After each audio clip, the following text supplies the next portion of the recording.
چاہیے کہ آواز بلند ہوگی یہ میرے چاہنے والے جتنے بھی ہیں مگر یہ سب کے سب نامحرم ہے. علی کی غیرت گوارا نہیں کرتی ہے کہ زینب و ام کلثوم کی آوازیں نامحرموں کے کانوں تک جائیں. میں کہوں اے مولا مشکل کشا یہ چاہنے والے ہیں اور فقط آواز کا معاملہ ہے, آپ کو برداشت نہ ہوا مگر مولا آ کر دیکھیے یہ کربلا کے بعد کوفہ اور شام کا بازار و زندان ہے کہ جہاں پر چاہنے والے نہیں ہیں, نامحرموں کا مجمع ہے, دشمنوں کا مجمع ہے. آپ کی زینب و ام کلثوم, آپ کی بیٹیاں, آپ کی بہویں نامحرموں کے مجمع میں صدا دی جا رہی ہے. تماشا دیکھنے والوں تماشا دیکھو.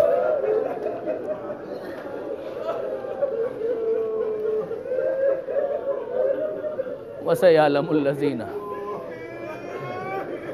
ظَلَمُوا عَلَى مُحَمَّدٍ أَيَّ مُنْقَلَبٍ يَنْقَلِبُونَ.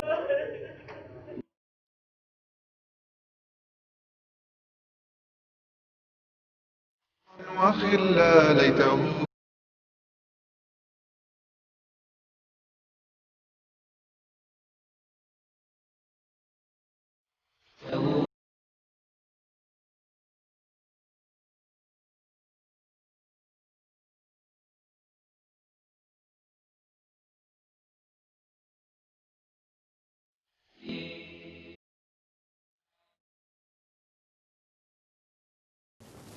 درود بھیجیے محمد و آل محمد.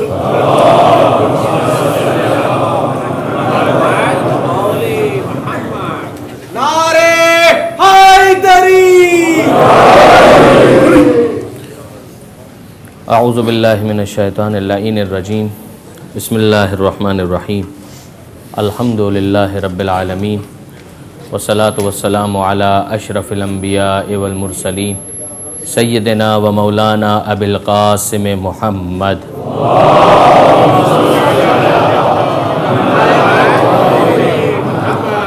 و اہل بیتہ الطیبین الطاہرین المعصومین المظلومین المنتجبین المنتخبین المیامین لا سیما علی الامام المنتظر والحجۃ الثانی عشر.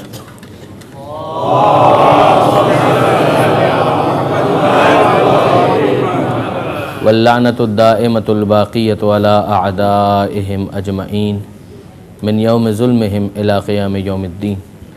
اللهم إنا نرغب إليك في دولة كريمة تعز بها الإسلام وأهله وتذل بها النفاق وأهله وتجعلنا فيها من الدعاة إلى طاعتك والقادة إلى سبيلك وترزقنا بها كرامة الدنيا والآخرة.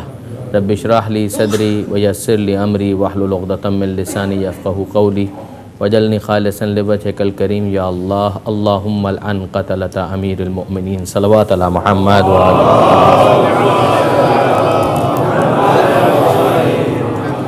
أما بعد فقد قال الله سبحانه وتعالى في القرآن الحكيم. بسم الله الرحمن الرحيم.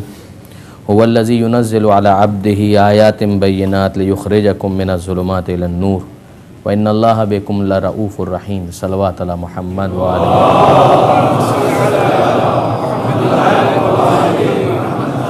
برادران عزیز و خواہران محترم، جیسا کہ کل بھی ہم نے گزارش کی تھی مگر اس سے پہلے کہ میں اپنی بات کو آگے بڑھاؤں پھر اشارہ ہو رہا ہے کہ اور جتنا ہو سکے آگے آگے تشریف لے آئیے. درود بھیجیں محمد و آل محمد.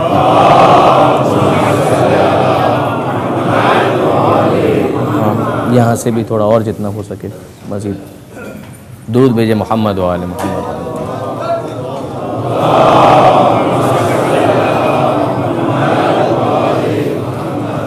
کل بھی ہم نے یہ گزارش کی تھی کہ آج اور آنے والی 2 شبوں کا جو موضوع ہے وہ ظاہر ہے کہ شب کی مناسبت کے حوالے سے مولا کائنات امیر المومنین علی ابن ابی طالب علیہ الصلوۃ والسلام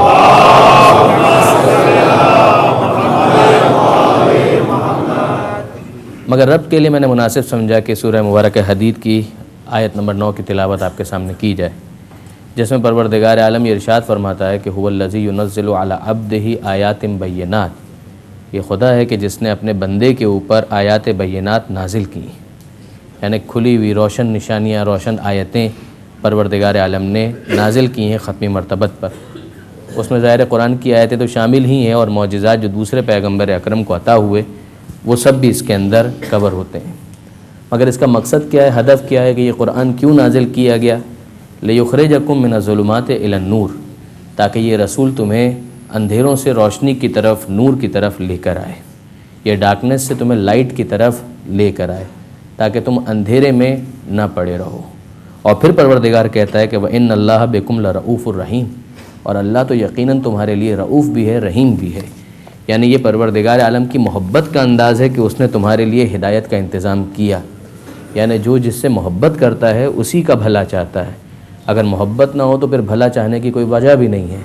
پروردگار عالم اپنے بندوں سے اتنی محبت کرتا ہے کہ 70 مائیں مل کر اپنی اولاد سے اتنی محبت نہیں کر سکتی، تو جس کی محبت اتنی زیادہ ہے، بلکہ یہ بھی صرف شاید تقریب ذہن کے لیے، ورنہ رحمت پروردگار اور محبت پروردگار تو اس سے بھی بڑھ کر ہے۔ تو اب پروردگار عالم ظاہر ہے کہ اس بات کا اہتمام کرے گا کہ میرے بندے اس دنیا کے اندر ہیں تو ہدایت کے بغیر نہ رہ جائیں، بلکہ یہ صحیح راستے پر چلتے رہیں اور ہدایت انہیں مسلسل ملتی رہے۔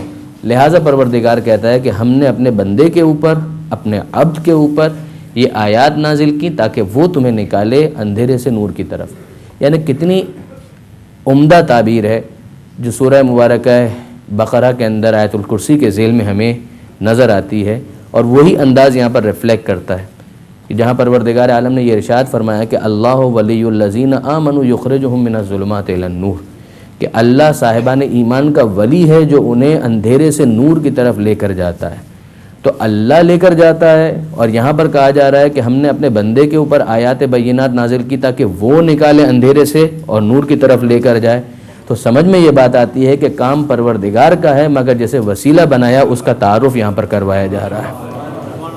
کار پروردگار ہے، پروردگار عالم ہی کا کام ہے، لیکن پروردگار عالم اگر کسی کو اپنا نمائندہ بنائے تو اس میں اعتراض کا کوئی حق نہیں ہو سکتا۔ اور یہ وہ بات ہے کہ جسے پروردگار عالم نے صرف ایک موقع پر بیان نہیں کیا۔ سورہ مبارکہ ابراہیم کے اندر بھی ابتدائی آیتوں کو اگر ہم دیکھیں تو وہاں پر نظر آتا ہے کہ الف لام را کتاب انزلناہ الیک لتخرج الناس من الظلمات الی النور، یہ کتاب وہ ہے کہ جو ہم نے نازل کی ہے اے حبیب آپ کے اوپر، کیوں؟ تاکہ آپ لوگوں کو نکالیں ظلمتوں سے، اندھیرے سے، ڈارکنس سے، اور لے جائیں کس طرف؟ لائٹ کی طرف، روشنی کی طرف۔ اور کس کی اجازت سے یہ کام آپ کر رہے ہیں؟ بِإِذْنِ رَبِّهِمْ، ان کے رب کی اجازت سے یہ کام کر رہے ہیں۔ اور راستہ کون سا راستہ ہے؟ اِلَى صِرَاطِ الْعَزِيزِ الْحَمِيدِ، اس خدا کا راستہ ہے جو صاحب عزت بھی ہے اور قابل تعریف بھی ہے۔ تو یہ جو پروردگار عالم نے اس پورے سسٹم کو ڈیولپ کیا ہے کہ پیغمبر اکرم پر آیتیں نازل ہو رہی ہیں، اور پھر کہا جا رہا ہے کہ اے پیغمبر آپ اس کام کو انجام دیں کہ اندھیرے سے روشنی کی طرف لے کر آئیں، تو اس کی جو تفصیلات ہیں وہ سورہ مبارکہ جمعہ کی اس مشہور آیت کے اندر کہ هو الذی بعث فی الامیین رسولا منہم یتلو علیہم آیاتہ، اب پیغمبر جو اندھیرے سے نور کی طرف لے کر جا رہے ہیں تو لے جانے کا طریقہ کیا ہے کہ ان کے سامنے آیتوں کی تلاوت کی جائے، ویزکیہم، ان کے نفسوں کو پاک کیا جائے، وَيُعَلِّمُهُمُ الْكِتَابَ وَالْحِکْمَةَ، ان کو کتاب کی تعلیم بھی دی جائے اور حکمت کی تعلیم بھی دی جائے۔ یہ سارے کام پیغمبر کر رہے ہیں، کرنے کا ہدف کیا ہے؟ تاکہ اندھیرے سے نور کی طرف اور روشنی کی طرف لے جائیں۔ اب سوال سارا یہی ہے کہ پیغمبر اکرم صلی اللہ علیہ وآلہ وسلم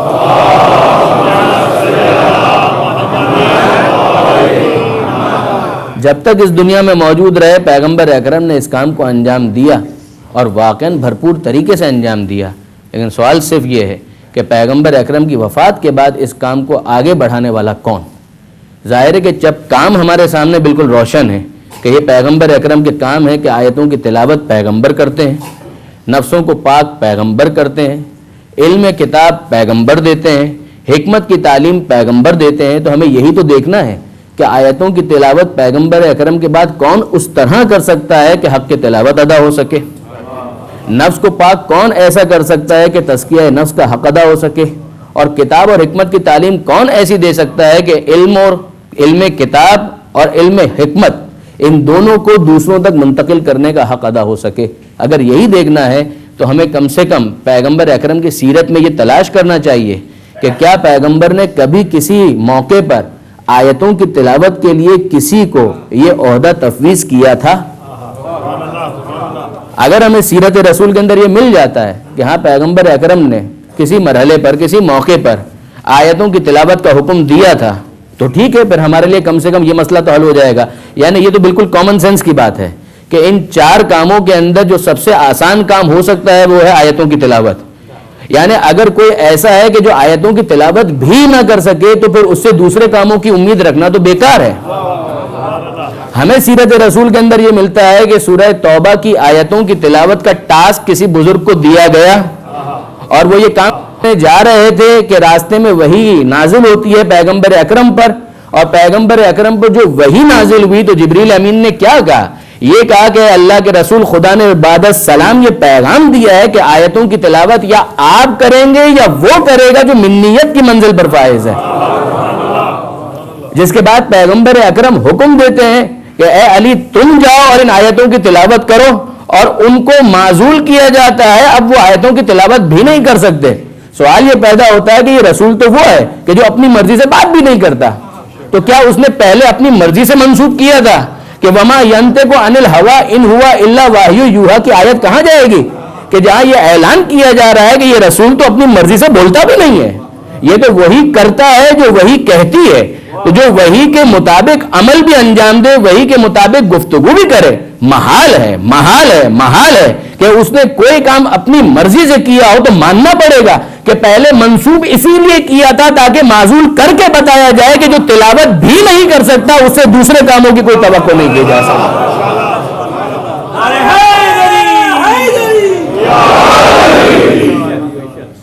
تو یہاں سورہ توبہ کی آیتوں کی تلاوت کا علی آپ جائیے اور آپ آیتوں کی تلاوت کیجئے. تزکیہ نفس کی جہاں منزل ہو تو بتا دیا جائے کوئی ایسی شخصیت ہے کہ جو تقوی میں اس حد تک چلی جائے, یعنی تزکیہ نفس کا لازمی نتیجہ نکلتا ہے تقوی, یعنی کوئی ایسی شخصیت ہے. متقی اور متقین کی فہرست تو بہت لمبی ہے, مگر کیا ممکن ہے جعلی امیر المومنین بنانے والے کسی ایک کو جعلی امام المتقین بنا سکے؟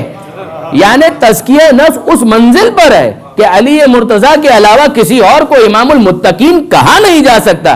اور جہاں تک تعلیم کتاب کا تعلق ہے تو پیغمبر کی حدیث ہمارے سامنے ہے کہ انا مدینۃ العلم و علی بابھا, کہ میں علم کا شہر ہوں اور علی اس کا دروازہ ہے.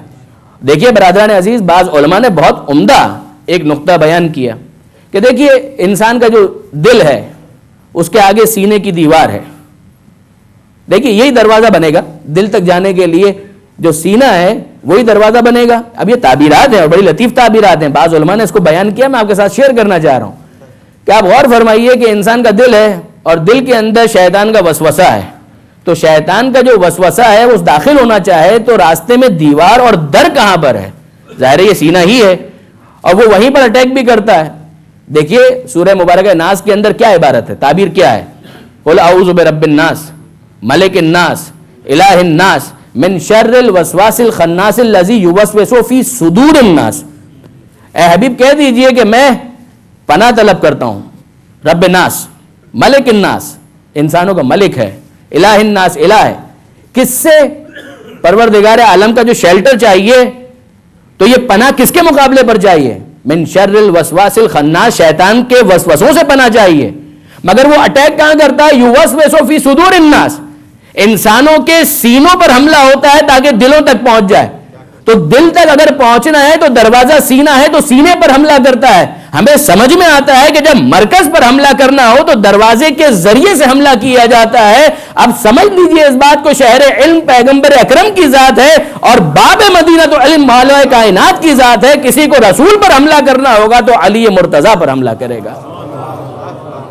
انا مدینۃ العلم و علی بابھا. اور جہاں تک حکمت کا تعلق ہے کہ وہ انا دار الحکمہ, پیغمبر اکرم کا جملہ ہے کہ میں حکمت کا گھر ہوں, وہ علی بابھا, اور علی اس کا دروازہ ہے. آپ ذرا غور فرمائیے برادران عزیز کہ قرآن مجید کے اندر پروردگار عالم نے کچھ معیارات بیان کیے ہیں جو فضیلتوں کے معیارات ہیں. اسی آیت کے کنٹینیویشن کے اندر اگر ہم تھوڑا سا اس کے اوپر بھی غور کریں کہ مثلا ایک علم, پروردگار عالم فرماتا ہے کہ هل يستوي الذين يعلمون والذين لا يعلمون, یہ ایک سٹینڈرڈ ہے کہ جو صاحبان علم ہیں اور جو جاہل ہیں یہ دونوں برابر نہیں ہو سکتے, یہ دونوں برابر نہیں ہو سکتے. هل يستوي الذين يعلمون والذين لا يعلمون, یعنی پروردگار عالم انسان کے کامن سینس کو اپیل کرتا ہے کہ ذرا تم غور کرو اس بات کے اوپر کہ وہ جو صاحبان علم ہیں اور جاہل ہیں کیا یہ دونوں برابر ہو سکتے ہیں؟ یہ برابر نہیں ہو سکتے.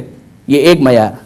دوسرا معیار کہ ان اکرمکم عند اللہ اتقاکم, یا ایھا الناس انا خلقناکم من ذکر و انثی، اے انسانوں ہم نے تمہیں ایک مرد اور ایک عورت سے پیدا کیا، وجعلناکم شعوبا وقبائل، اور تمہیں تقسیم کر دیا مختلف قبیلوں میں، کمیونٹیز میں، مختلف برانچز میں، کیوں؟ لتعارفوا، تاکہ تم آپس میں ایک دوسرے کے ساتھ انٹروڈیوس ہو سکو۔ ان اکرمکم عند اللہ اتقاکم، مگر یاد رکھو کہ اللہ کے نزدیک فضیلت والا وہ ہے کہ جس کے پاس تقوی زیادہ ہے۔ آپ نے غور فرمایا؟ تو ایک معیار ہمارے پاس آیا علم، دوسرا معیار ہمارے پاس آیا تقوی۔ پروردگار عالم فرماتا ہے افمن کان مومنا کمن کان فاسقا لا یستوون، کہ وہ جو صاحب ایمان ہے اور جو فاسق ہیں، کہ یہ دونوں برابر ہو سکتے ہیں؟ مومن اور فاسق برابر ہو سکتے ہیں؟ نہیں ہو سکتے۔ ایک اور معیار ہمارے سامنے آیا کہ ایمان، کہ یہ معیار فضیلت ہے، یہ معیار فضیلت ہے، یعنی جس کا جتنا ایمان بڑھتا جائے گا اتنا ہی اس کی فضیلت میں اضافہ ہوتا چلا جائے گا۔ اور پھر ایک اور معیار دیا کہ فضل اللہ المجاہدین علی القائدین اجرا عظیما، کہ اللہ نے فضیلت دی ہے جہاد کرنے والوں کو، بیٹھنے والوں پر، اور اجر عظیم کا وعدہ کیا ہے، فضل عظیم کا وعدہ کیا ہے۔ فضل اللہ المجاہدین علی القائدین اجرا عظیما، کہ عظیم اجر ان کو دیا جائے گا جو جہاد کرنے والے ہیں، جہاد کے نام پر فساد کرنے والے نہیں، جینون جہاد کرنے والے۔ اور دیکھو عنوان تو وہی ہوتا ہے مگر ساری گڑبڑ بھی اسی کے تحت ہوتی ہے۔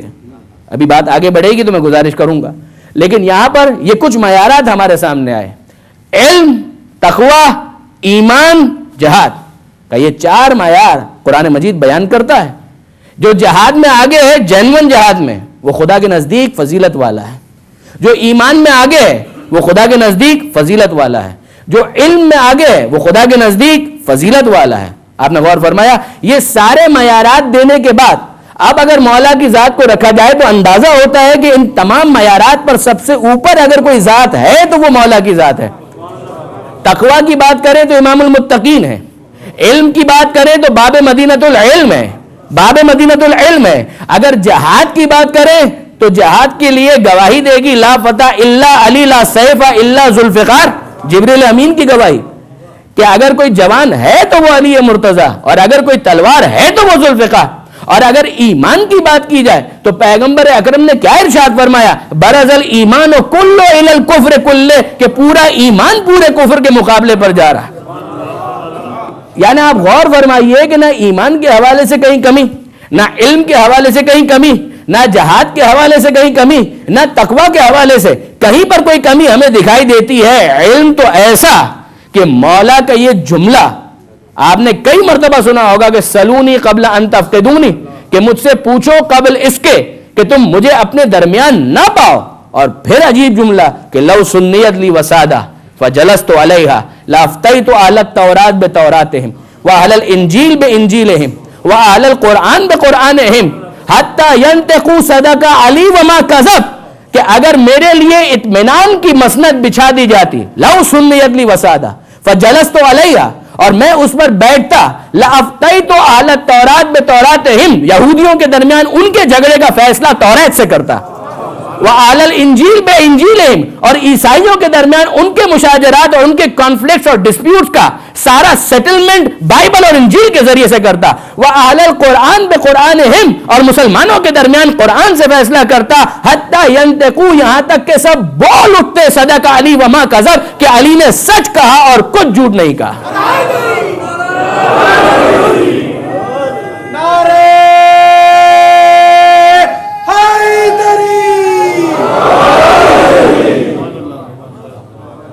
بس برادران عزیز، یہ تمام گزارشات پیش کرنے کا مقصد صرف یہ کہ اگر مولا کی ذات کے حوالے سے بات کی جائے تو کس کی مجال ہے کہ انکار کر سکے؟ ہاں، نواسب کا گروہ پورا موجود ہے، نواسب کا، خوارج کا گروہ اپنی جگہ پوری قوت کے ساتھ موجود رہے گا، محدود صحیح مگر رہے گا۔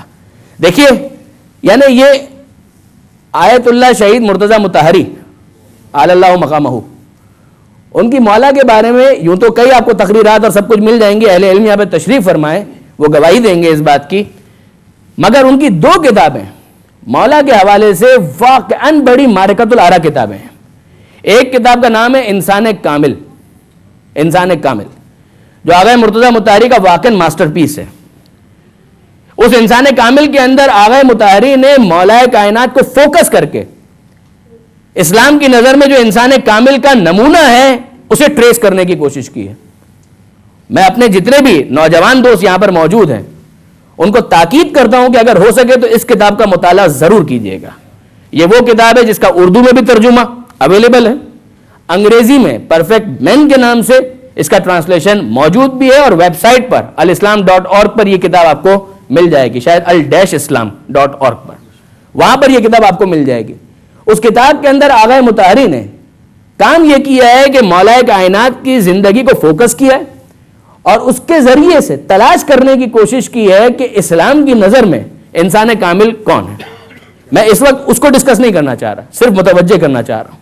اور آئیے ایک دوسری کتاب جو آیت اللہ مرتضی مطہری ہی کی ہے, اور اس کتاب کا نام ہے جاذبہ و دافعہ علی. یہ وہ کتاب ہے کہ جس کو اس وقت میں کچھ ڈسکس کرنا چاہ رہا ہوں. آپ ذرا غور فرمائیے, جاذبہ کا مطلب کیا ہے؟ کشش, جس کی وجہ سے کوئی چیز اٹریکٹ ہوتی ہے. اور دافعہ کا مطلب کیا ہے؟ ریپلسو فورس, کہ جس کی وجہ سے کوئی چیز دور ہو جاتی ہے. آیت اللہ مرتضی مطہری کا تھیسس جو اس کتاب کے اندر ہے, اس کے اندر وہ یہ فرماتے ہیں کہ مولا کی ذات جو ہے اس کے اندر عجیب متضاد چیزیں جمع ہو گئی ہیں. اچھا, صفات کے اعتبار سے دیکھیں تو واقعاً ایسا ہی ہے. صفات کے اعتبار سے دیکھیں تو واقعاً ایسا ہی ہے. اگر آپ کو کوئی ایسا شخص ملے کہ جو میدان جنگ کا آدمی ہے, میدان جنگ کا وہ آدمی ہے, تو الٹیمیٹلی ہوگا یہ کہ وہ وارئر نیچر بن جائے گا. پھر اس کا کام کیا ہے کہ لڑنا جھگڑنا مار پیٹ کرنا, یہ ساری چیزیں کرنا, کہ یہ اس کا کام ہو جائے گا بس. اس کے آگے پھر اگر آپ اس سے توقع کریں کہ وہ اخلاقیات کے اوپر درس دے تو بہت مشکل ہوگا.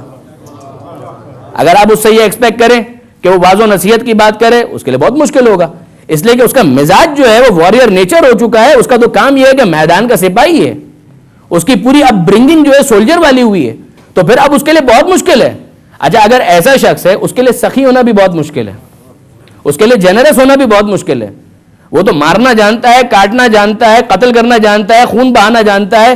اس کے لیے کسی غریب مسکین فقیر کی آہ کے اوپر آگے بڑھ کر لبیک کہنا, اس کی مدد کرنا یہ بہت مشکل ہے, کیونکہ اس کا مزاج اسی طرح کا بن چکا ہے. مگر واقعاً قربان جائیے مولا کی ذات پر کہ جن کی صفتیں ایسی ہیں کہ تمام متضاد صفتیں بظاہر جمع ہوتی بھی نظر آتی ہیں, کہ جو میدان جنگ کا سب سے بڑھ کر سپاہی ہے وہی شخص راتوں کو اٹھ اٹھ کر کبھی مسلح پر آتا ہے, پروردگار عالم سے راز و نیاز کرتا ہے, اور وہی گلیوں میں جاتا ہے اور دیکھتا ہے کہ کوئی یتیم بھوکا تو نہیں ہے, کوئی فقیر اس وقت کسی ضرورت کی وجہ سے پریشان تو نہیں ہے. یعنی یہ جو کیفیت آپ کو نظر آئے گی کہ متضاد صفات بظاہر اپوزٹ ایٹریبیوٹس اور ورچیوز اور یہ اسکلز ہیں کہ جو ایک شخصیت کے اندر ہمیں جمع نظر آتی ہیں. آئیے دوسرے پہلو سے دیکھیں. یہ تو مولا کی اپنی زندگی ہے کہ جس کے اندر یہ سب کچھ ہمیں دکھائی دیتا ہے. میں اس کی ایک مثال بھی دے دوں آپ کی خدمت میں. این میدان جنگ, جنگ صفین, مولا کی خلافت ظاہری کے اندر جو جنگیں مولا نے لڑی ہیں ان کے اندر اہم ترین جنگ جمل, جنگ صفین اور جنگ نہروان, ان تینوں کے اندر اہم ترین جنگ صفین. اس جنگ صفین کے اندر, اس صفین کی جنگ میں دریا کے گھاٹ کے پاس, یعنی جہاں سے پانی حاصل کیا جا سکتا ہے, واٹر لیا جا سکتا ہے, اور اس کے بغیر ظاہر زندگی کیسے رہے گی؟ زندگی باقی نہیں رہ سکتی اگر پانی نہ ہو. تو اب جب کہ مولا کی فورسز ہیں, سامنے اپوزٹ فورسز ہیں امیر شام کی, اور وہ پہنچ گئے, پہلے پہنچ گئے اور جا کر انہوں نے قبضہ کر لیا. امیر شام بھی ہے, اس کا چیف ایڈوائزر عمر بن عاص بھی ہے, یہ افراد ہیں ساتھ میں, اور ڈسکشن ہو رہا ہے کہ کیا کرنا ہے. کہا کہ پانی نہیں دیں گے. یہ پانی بند کرنا اس خاندان کی پرانی رسم ہے.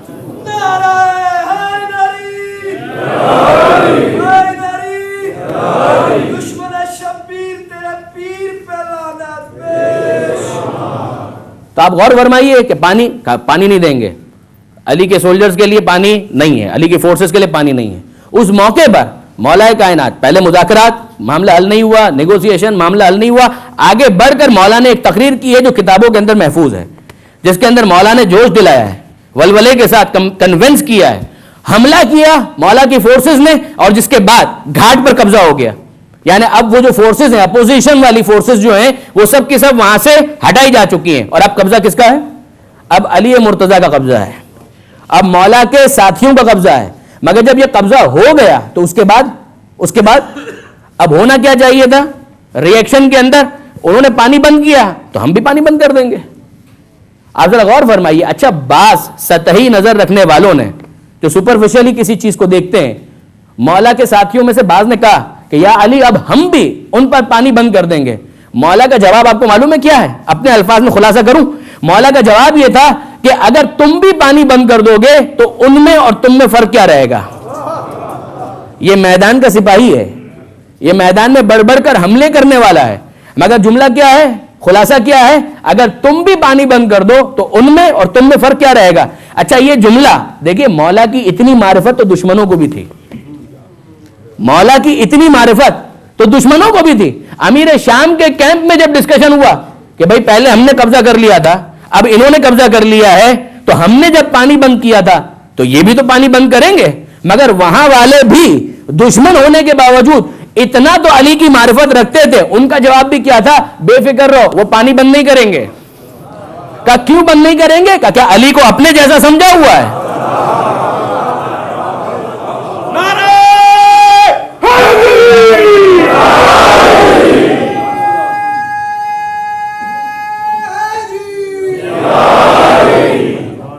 کیا علی کو اپنے جیسا سمجھا ہوا ہے کہ وہ پانی بند کر دیں گے؟ تم پر پانی بند نہیں کریں گے, جاؤ آرام کے ساتھ جاؤ اور پانی سے استفادہ کرو. آپ نے غور فرمایا جو بات ہم گزارش کر رہے تھے کہ یہ متضاد صفات, ایک طرف حملہ کرنا اور حملہ کرنے کے بعد جب قابض ہو جائے گا یعنی پانی پر کوئی پابندی نہیں ہے.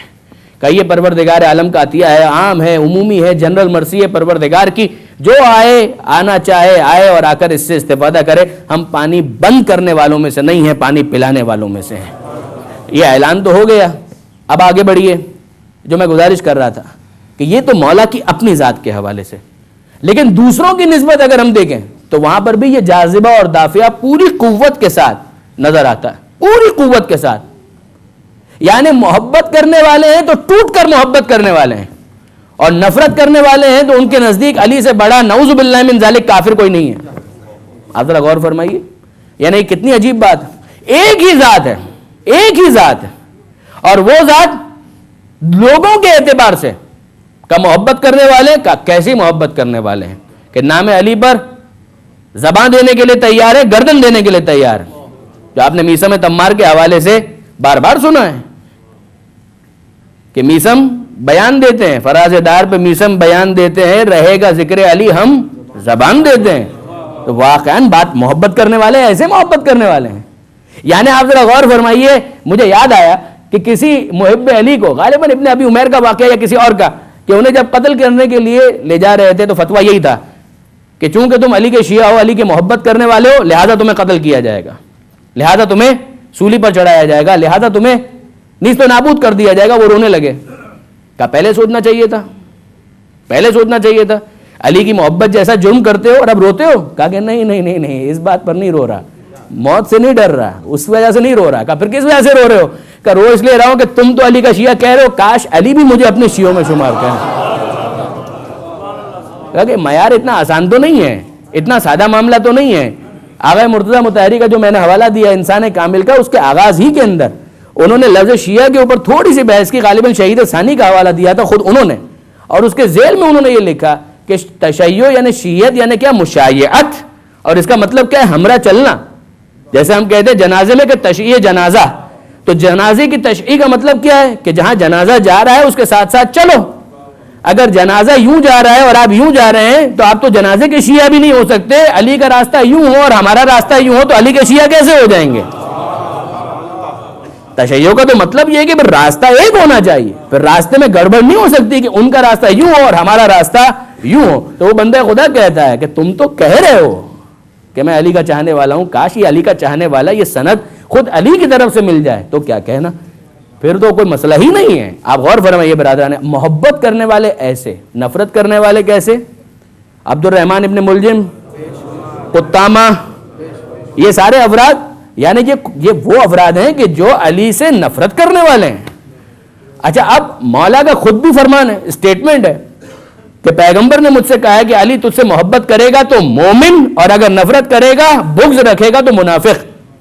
اور مولا یہ فرماتے ہیں کہ اگر میں مومن کو سزا بھی دوں, اگر میں مومن کو سزا بھی دوں, اس کی ناک پر ضرب لگاؤں, تب بھی وہ مجھ سے نفرت نہیں کرے گا, اور اگر منافق کو سب کچھ دے دوں تب بھی وہ مجھ سے محبت نہیں کرے گا. آپ نے غور فرمایا؟ تو یہ معاملہ یعنی علی کی ذات دوسروں کی نسبت سے کہ جاذبہ بھی ہے, دافعہ بھی ہے, کہ محبت کرنے والے ہیں تو ٹوٹ کر محبت کرنے والے ہیں, نفرت کرنے والے ہیں تو بھی ایسے ہیں. آپ ذرا غور فرمائیے کہ اگر ہم خوارج کو دیکھیں تو ہم کیا کہیں. یعنی خوارج ایک پورا گروہ ہے. ہمارے پاس, میں تھوڑا منزل مصائب سے بھی دور ہوں مگر یہ جملہ سنیے, بعض علماء نے تحقیق کر کے یہ بات کہی کہ جس طرح سے پیغمبر اکرم صلی اللہ علیہ وآلہ وسلم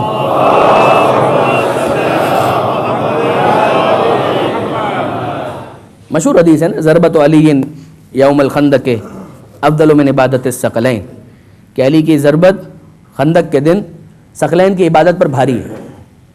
خوارج کہتے ہیں کہ ہاں ایک اور ضربت ہے, یہ والی ضربت نہیں, کہا اس کو ہم نہیں مانتے, کہا ایک اور ضربت ہے کہ جو ثقلین کی عبادت پر بھاری ہے. وہ کون سی ہے؟ کہ وہ ابن ملجم کی ضربت ہے.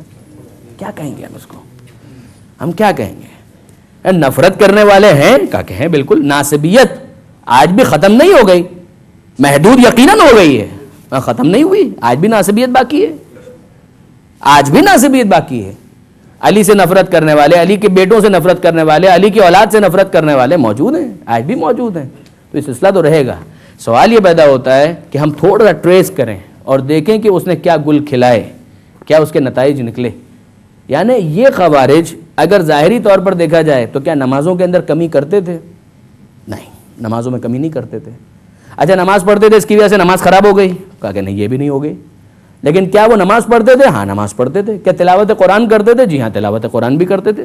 کیا روزہ رکھتے تھے؟ جی ہاں روزہ بھی رکھتے تھے. عبادتیں بھی بہت کرتے تھے, یہاں تک کہ قطامہ اس آخری رات خود اعتکاف میں بیٹھی ہوئی تھی, خود اعتکاف میں بیٹھی ہوئی تھی. یعنی یہ سب کچھ کر رہے ہیں. اس کے بعد کیا ہے؟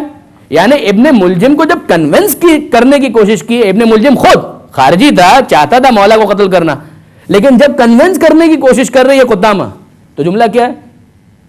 علی کو قتل کر دو, یہ میرا حق مہر ہے. کہا کیسے ہو سکتا ہے, بہت مشکل کام ہے. کہا کہ نہیں کر دو, اگر قتل کر دیا تو ٹھیک ہے, اس کا نتیجہ یہ ہوگا کہ مجھ سے تمہاری شادی ہو جائے گی, میرے وصال سے تم عیش کرنا. لیکن اگر قتل نہیں کیا اور تم قتل ہو گئے تو بھی آخرت میں تمہیں خدا کی خوشنودی ملے گی. یہ کیا جملہ ہے؟ آخرت میں تمہیں خدا کی خوشنودی ملے گی. کیا یہ باقاعدہ ریلیجیسلی فالو کر رہے تھے؟ جی ہاں, یہ بھی ہوتا ہے. یعنی اگر یہ سب کچھ نہ ہوا ہوتا تو ہمیں شاید آج ناسبیت کو سمجھنا مشکل ہو جاتا. لیکن یہ سب کر کے یہ لوگ بتا چکے کہ کئی ایسے ہو سکتے ہیں کہ جو بظاہر نماز بھی پڑھ رہے ہوں, بظاہر روزے بھی رکھ رہے ہوں, بظاہر قرآن بھی پڑھ رہے ہوں, بظاہر یہ ساری عبادتیں بھی کر رہے ہوں, مگر اس کے باوجود ان کا نہ خدا سے کوئی تعلق ہوگا, نہ خدا کے اولیاء سے کوئی تعلق ہوگا. یہ سمجھ میں آتا ہے. اب اس کے بعد یہ تو ایک گروہ ہو گیا. اب آئیے دوسرے گروہ کی طرف, کہ جنہوں نے بالکل ریئیکشن کے اندر کہنا شروع کر دیا کہ بھائی ہم نماز کیوں پڑھیں, کیوں نماز پڑھیں. کا کیا مطلب بھائی, نماز کیوں پڑھے کا کیا مطلب؟ کہ ہم تو ایسی جگہ جا ہی نہیں سکتے جہاں مولا کا قتل ہوا ہے. یہ اچھا تماشا ہے. یعنی وہ ایک ایکسٹریم گروہ نکلا, یہ دوسرا ایکسٹریم گروہ نکلا. جس نے کہا کہ ہم تو نہیں جائیں گے قتل گاہ مولا کائنات میں. ماشاءاللہ ماشاءاللہ, اگر آپ کی اس تھیوری کو مان لیا جائے تو آپ سب سے پہلے کربلا کی زیارت پر پابندی لگائیں گے, کیونکہ کربلا ہی کے اندر مولا امام حسین کی شہادت ہوئی تھی. تو کیا آپ کے اس فلسفے کا یہ نتیجہ نکالا جائے کہ کربلا کی زیارت حرام ہے؟ کمال کی بات ہے, یہ تو عجیب بات ہو گئی. کیا اس بنیاد کے اوپر یہ نتیجہ نکالا جا سکتا ہے؟ قطعاً ایسا نہیں ہے. ابھی آپ نے مرثیے میں سنا کہ مولا ضربت کے بعد کیا کرتے ہیں؟ اپنے بیٹے حسن مجتبیٰ کو کہتے ہیں, بیٹا حسن یہیں پر نماز پڑھاؤ اور میں تمہارے برابر میں بیٹھ کر نماز پڑھ رہا ہوں تاکہ قیامت تک کسی کو غلط فہمی نہ ہو. قتل امیر المومنین کا ذمہ دار عبد الرحمن ابن ملجم ہے, اس سے نفرت کی جائے گی, مسجد سے محبت کی جائے گی. آپ نے غور فرمایا؟ یہ کبھی نہیں ہو سکتا. ورنہ مولا کائنات دیکھیں صفین کے میدان صفین میں مولا کائنات عین نماز کا وقت آتا ہے اور میدان جنگ میں مصلی بچھا دیتے ہیں. کئی مرتبہ آپ نے یہ سنا ہوگا, مصلی بچھا دیتے ہیں. اور جب کسی نے سوال کیا یہ نماز پڑھنے کا کون سا موقع ہے, یہ نماز پڑھنے کا کون سا موقع ہے, تو علی مرتضیٰ کا جواب کیا تھا؟ مولا کا جواب یہ تھا, کیا اس نماز کو بچانے کے سوا کوئی اور بھی اس جنگ کا مقصد ہے؟ کیا اور بھی کوئی مقصد ہے؟ یعنی علی یہ بتانا چاہتے ہیں کہ ہم جنگ لڑ رہے ہیں نماز بچانے کے لیے, ہمارا دشمن نماز کو ختم کرنے کے لیے جنگ کر رہا ہے. تو جو علی والا ہے وہ نماز سے کبھی دور نہیں ہو سکتا. آپ ذرا غور فرمائیے برادران عزیز, میں بہت تیزی کے ساتھ اپنی بات کو اختتام کی طرف لے جاؤں. مولا کی کیا کیفیت تھی آج کی شب؟ دیکھیے ماہ رمضان پورا، یہ آخری 40 ہجری کا جو ماہ رمضان ہے، مولا نے کس طرح سے گزارا ہے، کس طرح سے گزارا ہے. یعنی وہ علی جو خود ان کے الفاظ ہیں کہ میں موت سے اتنا مانوس ہوں کہ جتنا بچہ اپنی ماں کے پستان سے مانوس نہیں ہوتا ہے. خدا کی قسم ابو طالب کے بیٹے کو اس بات کی پرواہ نہیں ہے کہ موت اس پر آ گرے یا وہ موت پر جا گرے. یہ علی ابن ابی طالب، یہ مولا کائنات، لقاء اللہ کے عشق میں یہ پورا ماہ رمضان کس طرح گزر رہا ہے.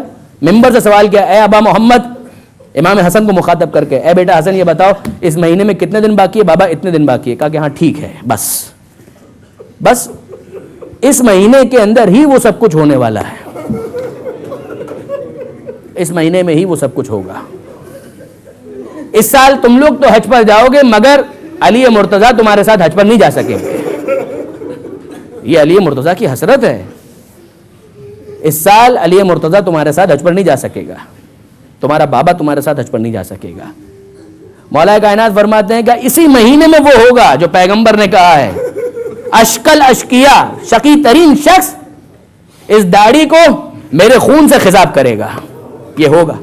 کتنا بیزار تھے مولا، کتنا بیزار تھے کہ کہا کرتے تھے کس چیز نے روکا ہوا ہے اس اشکل اشکیا کو کہ وہ آئے آگے بڑھ کر ضربت لگائے اور علی کی داڑھی علی کے خون سے خضاب ہو جائے. کس نے روکا ہے اسے؟ یہاں تک کہ 19ویں شب آئی، مولا نے افطار کے موقع پر، جناب ام کلثوم کے گھر پر مہمان تھے. افطار کے موقع پر جناب ام کلثوم نے دودھ بھی لا کر رکھ دیا، نمک بھی لا کر رکھ دیا جو کی روٹی کے ساتھ کھانے کے لیے. اور مولا دیکھ کر رونے لگے. اے بیٹی ام کلثوم، تم نے کبھی دیکھا ہے کہ تمہارے بابا نے ایک وقت میں 2 سالن کھائے ہوں؟ مولا آپ کسے 2 سالن کہہ رہے ہیں؟ دودھ اور نمک یہ 2 سالن ہیں. کہا بیٹی ان میں سے ایک اٹھا لو. جناب ام کلثوم نے نمک کو ہٹانا چاہا تو مولا نے کہا کہ نہیں بیٹی، دودھ کو ہٹاؤ، میں نمک کے ساتھ روٹی سے کھاؤں گا. دنیا کے حلال میں حساب ہے، حرام میں عذاب ہے. یہ مولا کے الفاظ ہیں. اور اس کے بعد مولا کائنات ساری رات، اعمال کی رات ہے، شب قدر کی رات ہے احتمالاً، مولا کائنات ساری رات عبادت میں گزارتے ہیں. اور جملے کیا ہیں مولا کی زبان پر؟ کبھی کہتے ہیں اللہم بارک لی فی الموت، اے پروردگار میرے لیے موت کو بابرکت بنا دے. کبھی استغفار کرتے ہیں، کبھی درود پڑھتے ہیں، اور کبھی لا حول ولا قوت الا باللہ العلی العظیم کی تکرار کرتے ہیں. اور کبھی کہتے ہیں انا للہ و انا الیہ راجعون. یہ مولا کا اس رات کے اندر طریقہ کار رہا. ساری رات اس طرح سے گزاری ہے مولا کائنات نے، ذکر کرتے ہوئے، مناجات کرتے ہوئے، قرآن مجید کی تلاوت کرتے ہوئے. سورہ یاسین کی تلاوت کی مولا نے آج کی شب میں. اور اس کے بعد جب وقت نماز فجر کا قریب آنے لگا اور مولا تیاری کرنے لگے اور الوداع کہہ رہے تھے، آپ جانتے ہیں کہ اس موقع پر گھر کی پلی ہوئی مرغابیاں آ کر اپنی منقاروں کے اندر علی کے دامن کو لے لیتی ہیں اور پھڑپھڑانے لگتی ہیں، چیخنے لگتی ہیں. اس موقع پر مولا کا جملہ کیا ہے؟ ابھی تو یہ مرغابیاں چیخ رہی ہیں اور کچھ دیر کے بعد زینب و ام کلثوم کی صدائیں بلند ہوں گی. زینب و ام کلثوم کی صدائیں بلند ہوں گی. مولا نے وصیت کی ہے اس موقع پر ان مرغابیوں کے بارے میں، اے بیٹی ام کلثوم، یا انہیں رہا کر دو کہ اپنے غذا اور دانے پانی کا خود اہتمام کریں، انتظام کریں، اور اگر نہیں چھوڑنا ہے تو پھر دیکھو ان کے دانے پانی سے غافل مت ہو جانا. یہ ایسی مخلوق ہے کہ جو اپنی زبان سے اپنی بھوک اور پیاس کو نہیں بتا سکتی. اے میرے کریم مولا، ہم آپ پر قربان ہو جائیں. آپ ان بے زبان مرغابیوں کے بارے میں پریشان ہیں، مگر کربلا میں آ کر دیکھیے آپ کے بچے ہیں کہ جن کے بارے میں پانی کو کوئی پوچھنے والا نہیں ہے، غذا کا کوئی پوچھنے والا نہیں ہے. ارے 6 ماہ کا اصغر بھی ہے تو پیاسا ہی اس دنیا سے گیا. مولا نے مرغابیوں کے بارے میں وصیت کی.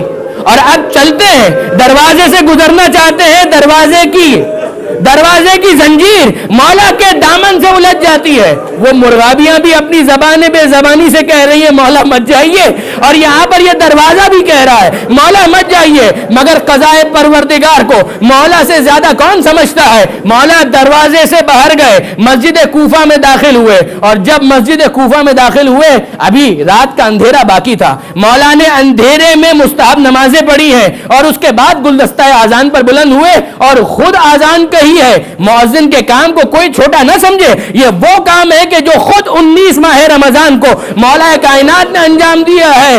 اللہ اکبر کی صدا جب زبان علی سے نکل رہی تھی، کوفہ کا کوئی گھر ایسا نہ تھا کہ جس نے علی کی صدائے اذان کو نہ سنا ہو، اور اب اس کے بعد مولا گلدستہ اذان سے نیچے تشریف لاتے ہیں، الصلاۃ الصلاۃ الصلاۃ کی صدائیں دیتے ہیں، نماز کے لیے آمادہ ہو جاؤ، نماز کے لیے تیار ہو جاؤ۔ جو سوئے ہوئے تھے انہیں بیدار کرتے ہیں، انہی افراد میں ابن ملجم بھی لیٹا ہوا ہے، مولا اسے بھی بیدار کرتے ہیں اور کہتے ہیں کہ بیدار ہو جا اور نماز کے لیے تیار ہو جا، اور اس موقع پر بھی نصیحت کرتے ہیں، میں جانتا ہوں کہ تو کیا کرنا چاہتا ہے، میں جانتا ہوں کہ تو کیا کرنا چاہتا ہے، مگر علی یہ کہہ کر کیا بتا رہے ہیں، اے میرے ماننے والوں، اے میرے چاہنے والوں، دیکھو میں اپنے دشمن کو بھی بے نمازی نہیں دیکھنا چاہتا، اگر کوئی میرا ماننے والا ہے وہ نماز سے کیسے غافل ہو سکتا ہے۔ علی اپنے دشمن کو، اپنے قاتل کو بیدار کرتے ہیں، اور جب مولا محراب کے اندر آ کر نماز شروع کرنا چاہتے ہیں،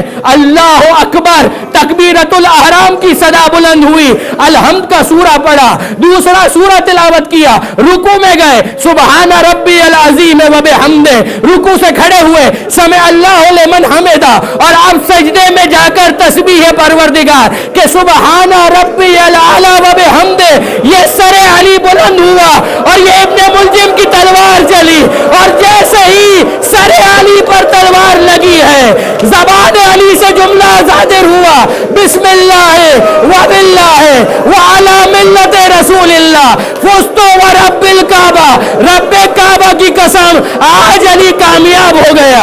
علی کا سر شگافتہ ہے، خون بہ رہا ہے، مٹی اٹھا اٹھا کر اپنے سر پر ڈالتے ہیں اور یہ جملہ کہتے ہیں، قرآن مجید کی آیت منہا خلقناکم وفیہا نعیدکم ومنہا نخرجکم تارۃ اخری، اسی مٹی سے پیدا کیا، اسی میں پلٹائیں گے اور اسی سے واپس برآمد کریں گے۔ اے مولا، آپ کو اتنا موقع تو ملا کہ آپ نے سجدے میں سر رکھ کے اٹھا تو لیا، مگر آئیے کربلا میں یہ حسین کا سجدہ آخر ہے، حسین نے بس سجدے میں سر رکھ دیا، اب حسین نے نہیں اٹھایا، وہ کوئی اور تھا جس نے خنجر چلا کر سر کو جسم سے جدا کر کے نوکے نیزہ پر بلند کیا۔ ماتم رمضان قد أهل بالصيام وأطل مصعدا أهلا وخلا ليته في كل حين. رمضان قد أهل بالصيام وأطل مسعدا أهلا وخلا ليته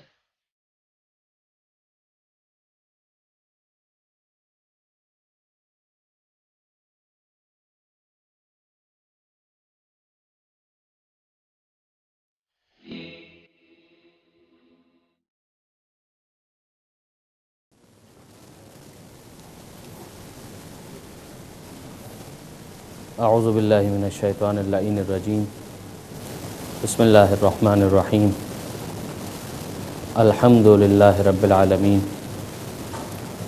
والصلاة والسلام علی اشرف الانبیاء والمرسلین، سیدنا و مولانا ابی القاسم محمد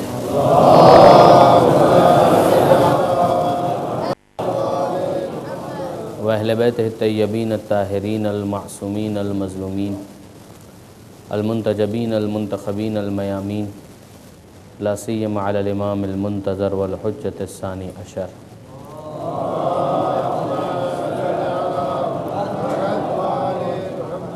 واللعنۃ الدائمۃ الباقیۃ علی اعدائہم اجمعین من یوم ظلمہم الی قیام یوم الدین۔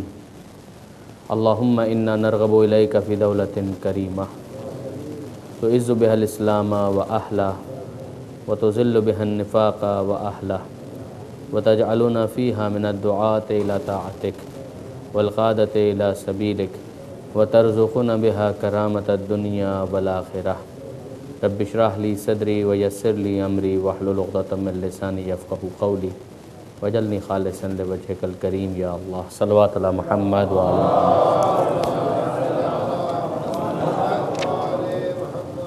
اما بعد فقد قال اللہ سبحانہ وتعالی فی القرآن الحکیم، بسم اللہ الرحمن الرحیم، هو الذی خلق السماوات والارض فی ستۃ ایام ثم استوى علی العرش صلوات علی محمد وآل محمد۔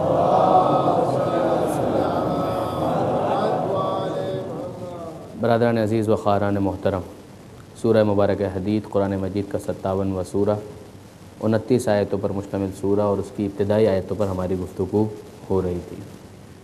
میں نے گزارش کی تھی آپ کی خدمت میں کہ یہ ابتدائی 6 آیتیں وہ ہیں کہ جن میں پروردگار عالم نے اپنے اوصاف کا تذکرہ کیا ہے، اپنے ایٹریبیوٹس کا تذکرہ کیا ہے۔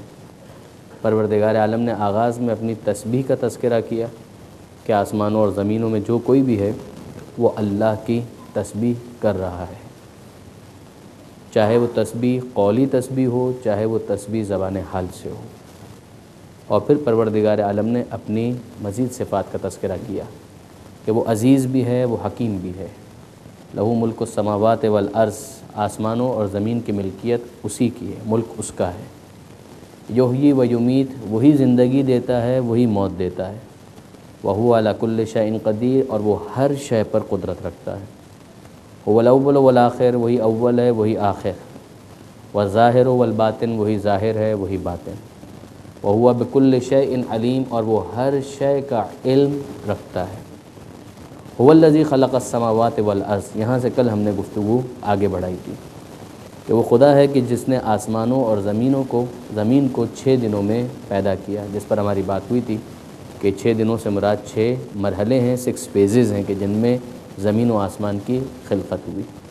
ثم استوى علی العرش، اور پھر وہ عرش پر متمکن ہوا، اس کی بھی وضاحت کل گزر چکی۔ یعلم ما یلج فی الارض، وہ جانتا ہے جو کچھ زمین کے اندر جا رہا ہے اسے بھی جانتا ہے، مائنیوٹ ڈیٹیلز بھی اس کے علم میں ہیں۔ کوئی ایسی چیز نہیں ہے جو علم پروردگار سے باہر ہو۔ وما یخرج منہا، اور جو زمین سے باہر آ رہا ہے تو خدا اسے بھی جانتا ہے۔ وما ينزل من السماء، اور جو آسمان سے نازل ہوتا ہے زمین کی طرف تو اسے بھی خدا جانتا ہے۔ وما يعرج فیہا، اور جو زمین سے آسمان کی طرف جا رہا ہے خدا اسے بھی جانتا ہے۔ وہو معکم، وہ تمہارے ساتھ ہے، اینما کنتم، تم کہیں پر بھی چلے جاؤ اللہ تمہارے ساتھ ہے۔ واللہ بما تعملون بصیر، تو اتنا بھی سمجھ لو کہ جو اعمال تم کر رہے ہو اسے وہ دیکھ رہا ہے۔ پروردگار عالم تمہارے تمام اعمال کے اوپر نظر رکھتا ہے، نگاہ رکھتا ہے۔ اگلی آیت میں پروردگار عالم، 5ویں اور 6ٹھی آیت، 5ویں آیت میں ارشاد فرماتا ہے لہو ملک السماوات والارض، یہ بات پہلے بھی گزر چکی، واپس پروردگار عالم اسے تکرار کرتا ہے کہ خوب اچھی طرح سے سمجھ لو کہ آسمانوں اور زمین کا ملک اسی کا ہے۔ یہ زمین کے اندر جو تھوڑا بہت چھوٹا موٹا اختیار ملنے کی وجہ سے انسان فرعون بن جاتا ہے، یہ اس کے لیے تازیانہ ہے کہ وہ سمجھ لے کہ اس کی یہ حکومت ہو یا اس کی مملکت ہو یا اس کا ملک اور اس کا اقتدار ہو کتنا محدود ہے، اس کے اندر پائیداری نہیں ہے، ڈیوریبلٹی نہیں ہے، یہ ایور گرین نہیں رہنے والا۔ یہ ہاتھ بہرحال مٹی کے بنے ہوئے ہیں، یہ انسان بہرحال مٹی کا بنا ہوا ہے، اس نے مٹی میں مل جانا ہے، یہ باقی رہنے والا معاملہ نہیں ہے۔ لہو ملک السماوات والارض، ہاں آسمانوں اور زمین کا ملک کس کا ہے؟ اس خالق کا۔ وَإِلَى اللَّهِ تُرْجَعُ الْأُمُورُ، تو اتنا سمجھ لو کہ اسی کی طرف تمام امور نے پلٹنا ہے، سب نے پلٹ کر وہیں پر جانا ہے، اپنی مرضی سے نہیں بھی جانا ہے تو وہ پلٹا دے گا۔ ایسا نہیں کہ اس موقع پر بھی انسان کو چوائس دی جائے گی، یہ نہیں ہوگا۔ یہ آیت جو ہے جس کے اندر یہ کہا گیا کہ تمام امور کو اس کی طرف پلٹ جانا ہے یا پلٹا دیا جائے گا، بلکہ پیسو وائس ہے۔ دیکھیے ایک تو یہ ہے کہ یہ کام اس طرح سے کرو، ایک انسان ہے وہ کہتا ہے کہ نہیں میں نہیں کرنا چاہتا، پھر اگر نہیں کرنا چاہتے تو ٹھیک ہے، اس دنیا کے اندر بہت سے معاملات میں چوائس دے دی گئی ہے۔ مثلا کہا گیا لا اکراہ فی الدین، دین میں کوئی جبر نہیں ہے۔ قد تبین الرشد من الغی، ہدایت گمراہی سے واضح کر کے تمہارے سامنے کرسٹل کلیئر پیش کر دی گئی ہے، دین میں جبر نہیں ہے۔ لا اکراہ فی الدین، انا ہدیناہ السبیل اما شاکرا و اما کفورا، ہم نے راستہ دکھا دیا، اس کے بعد انسان کی مرضی ہے، چاہے وہ شکر کرنے والا بنے چاہے کفر کرنے والا بنے۔ یعنی مرضی کا مطلب کیا ہے؟ کہ مرضی کا مطلب یہ ہے کہ ایک محدود اختیار، ایک لمیٹڈ پیرامیٹر کے اندر انسان کو ایک چوائس دی گئی ہے، وہ اگر فالو نہیں کرے گا تو فوراً اسے نہیں پکڑا جائے گا۔ اگر نہیں پکڑا جائے گا کہ کیا مطلب ہے؟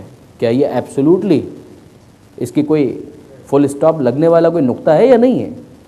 کبھی بھی یہ ختم نہیں ہوگا یہ معاملہ؟ نہیں، ایسا نہیں ہے۔ اس دنیا میں جو انسان کے پاس اختیار ہے وہ بھی بہت لمیٹڈ ہے، اور بہرحال وہ وقت اگر آ گیا کہ جب انسان کے زندگی کا وقت ہی ختم ہو گیا تو ان بطش ربک لشدید، تیرے رب کی پکڑ پھر بہت سخت ہے، تیرے رب کی پکڑ بہت شدید ہے۔ پھر جب وقت آخر آ گیا تو کل نفس ذائقۃ الموت، نہ پوچھ کر پروردگار نے پیدا کیا تھا، نہ پوچھ کر وہ تمہیں اپنے پاس بلائے گا۔ اگر انسان نہ بھی چاہے تو بہرحال اس کو پلٹا تو دیا جائے گا۔ یہ ہے پیسو وائس، صیغہ مجہول اسی لیے کہ تم چاہو یا نہ چاہو، بہرحال وہ وقت ایسا ہوگا کہ جب تم کو پلٹا دیا جائے گا۔ جو سورہ یاسین کے اندر بھی ہم پڑھتے ہیں کہ سبحان الذی بیدہ ملکوت کل شیء والیہ ترجعون، بے عیب ہے وہ ذات کہ جس کے اختیار میں سب کچھ ہے، ملک اقتدار اس کا ہے اور اسی کی طرف تم سب کو پلٹا دیا جائے گا۔ یعنی ایک انسان سے اتنی شرافت کی توقع نہیں ہے کہ اگر اس سے پوچھا جائے کہ بھائی تمہارا ٹائم پورا ہوا چلو اللہ کی طرف، تو وہ کہے کہ نہیں میں اپنی مرضی سے چل رہا ہوں۔ اتنا شریف انسان تو نہیں ہے کہ اس سے کہا جائے تمہارا وقت پورا ہوا چلتے ہو، تو وہ کہے کہ ہاں میں چلتا ہوں، وہ تو نہیں کہ میں تو نہیں چل رہا ہوں۔ تو تم چلنا چاہو کہ نہ چلنا چاہو، تم چلنا چاہو تو کیا کہنا، نہ چلنا چاہو تو تم کو پلٹا دیا جائے گا، اور تمہیں کیا سب کو پلٹا دیا جائے گا۔ وہ وقت وہ ہے کہ جب فل اسٹاپ لگ جاتا ہے کہ اب وہ لمیٹڈ اختیار سب ختم، زندگی ختم، اختیار ختم۔ اختیار ختم تو اب حساب کتاب کی منزل ہے، اب وہ منزل نہیں ہے کہ جس کے اندر تم اپنی منمانی چلا سکو۔ آپ نے غور فرمایا؟ ہاں، وہ مخصوص بندے کہ جو پروردگار عالم سے ملاقات کے لیے آمادہ اور تیار ہیں، ان کا جملہ کیا ہوتا ہے کہ انا للہ و انا الیہ راجعون، کہ مالک ہم تیرے لیے ہیں اور ہمیں تجھی کی طرف پلٹ کر جانا ہے۔ یعنی انہیں پلٹانا نہیں پڑے گا، انہیں فورسفلی نہیں پلٹانا پڑے گا، انہیں تو پھر اس پیار کے ساتھ بلایا جاتا ہے، باقاعدہ گویا انویٹیشن دے کر کہ یا ایتھا النفس المطمئنہ ارجعی الی ربک، کہ اے اطمینان رکھنے والے نفس تو پلٹ آ، تجھے پلٹانے کی ضرورت تو ہے نہیں، تو خود ملاقات کا شوق رکھتا ہے، تو خود ملنا چاہتا ہے، تو جو ملنا چاہتا ہے اسے محبت کے ساتھ دعوت نامہ دیا جائے گا، جو نہیں ملنا چاہتا اسے زبردستی پلٹا دیا جائے گا۔ درود بھیجیے محمد والے بھیجیے محمد۔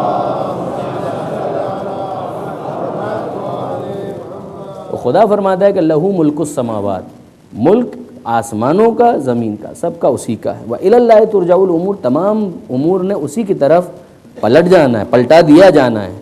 یولج اللیل فی النہار، یہ خدا ہی تو ہے کہ جو رات کو دن میں داخل کرتا ہے، وَيُولِجُ النَّهَارَ فِي اللیل، اور دن کو رات میں داخل کرتا ہے۔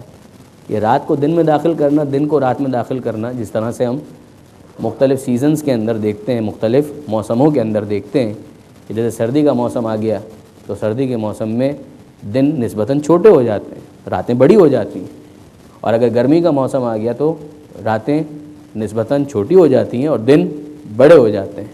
تو جو دن بڑے ہو گئے تو گویا انہوں نے رات کے ایک حصے کو لے لیا، تو کس نے اس دن کو رات میں داخل کیا؟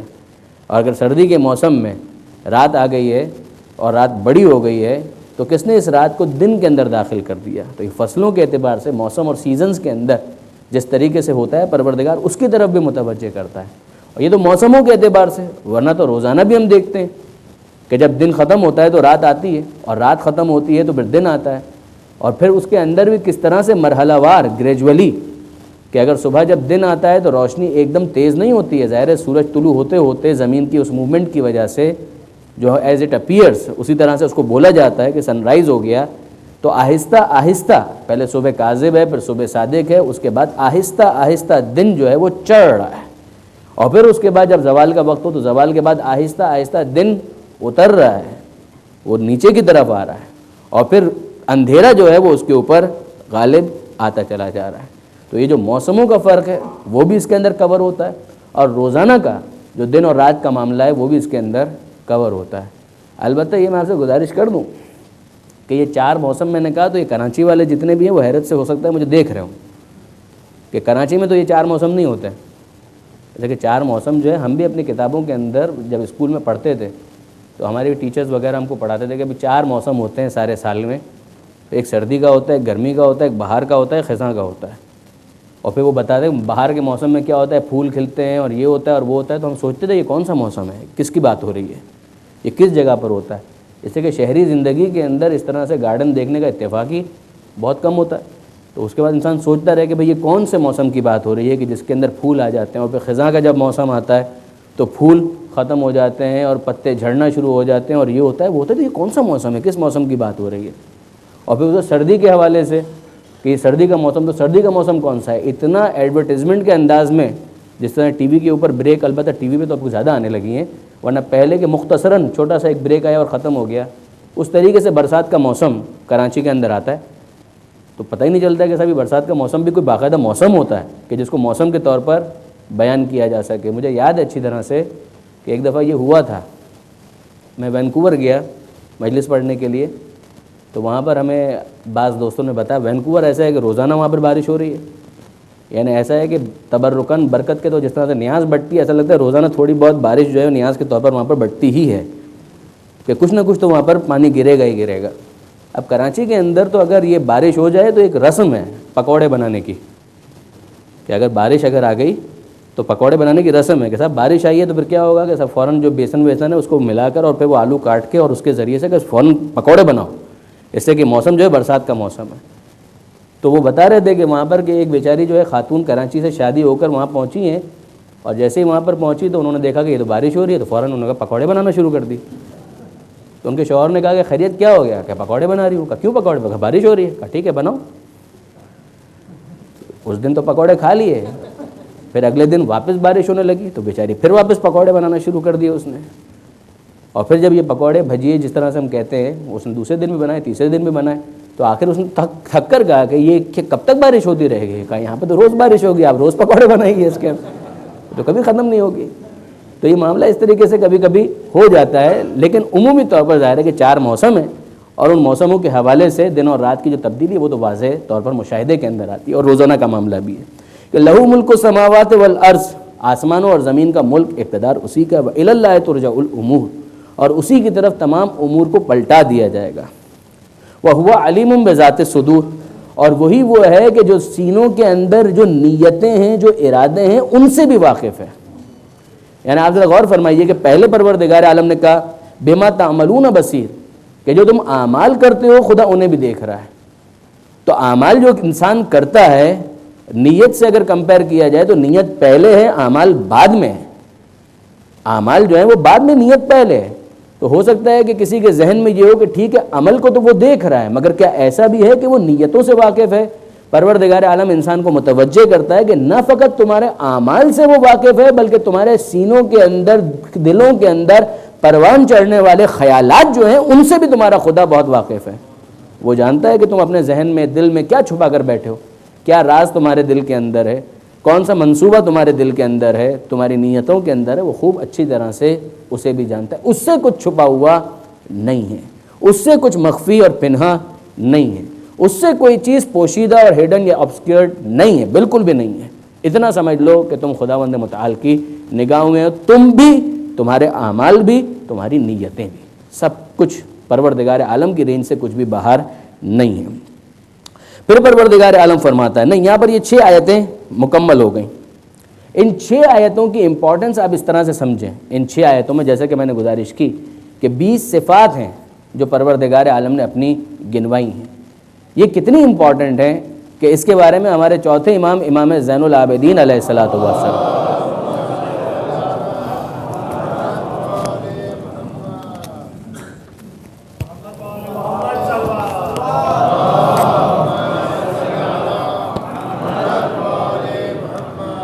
میں گزارش کر رہا تھا کہ یہ کتنی امپورٹنٹ صفات ہیں کہ چوتھے امام فرماتے ہیں کہ ان اللہ عز وجل علم انہ یکون فی آخر الزمان اقوام، کہ اللہ کو یقیناً یہ پتہ تھا کہ آخر زمانے کے اندر ایسی اقوام اور ایسی قومیں آئیں گی متعمقون، کہ جو بہت دقت کرنے والی ہوں گی، بہت ان ڈیپتھ انالیسس کرنے والی ہوں گی، یعنی وہ بالکل سپرفیشلی چیزوں کو نہیں لیں گے، وہ اس کے اندر گہرائی میں اتریں گے۔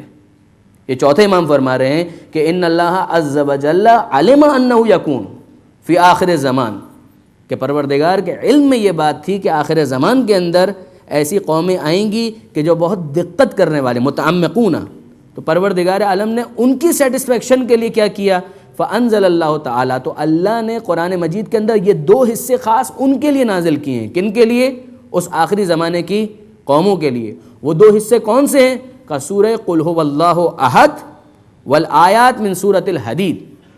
ایک سورہ اخلاص کو اس لیے نازل کیا کہ وہ آخری قومیں اس میں خوب غور و فکر کریں، اور ایک سورہ حدید کی یہ 6 آیتیں ابتدائی الا علیم بذات الصدور، علیم بذات الصدور تک یہ 6 آیتیں جہاں پر مکمل ہو رہی ہیں، کہ ان 6 آیتوں کو پروردگار عالم نے نازل ان قوموں کے لیے کیا ہے جو آخری زمانے میں آنے والی ہیں اور جو بہت دقت کرنے والی ہیں۔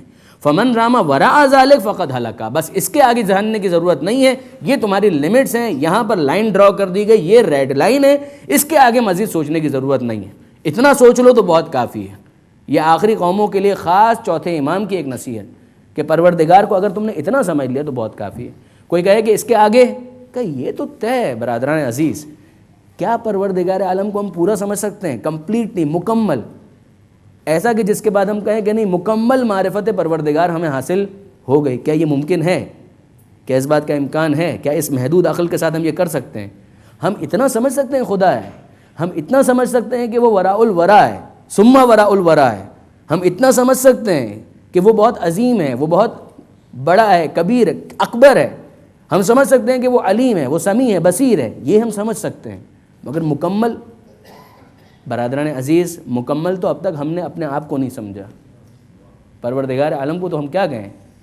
ورنہ آج جو یونیورسٹیز کے اندر جو تحقیقات ہوتی ہیں وہ کس لیے ہوتی ہیں؟ اگر مکمل سمجھ چکے ہیں ہم تو بایولوجی اور زولوجی اور باٹنی اور اس کے بعد جو اس کی سب ڈویژنز چل رہی ہیں ان سب کے اوپر آپ چوکڑی لگا دیجئے، وہ کہیں کہ ہم تو پورا سمجھ چکے ہیں۔ کہاں پورا سمجھا ہم نے؟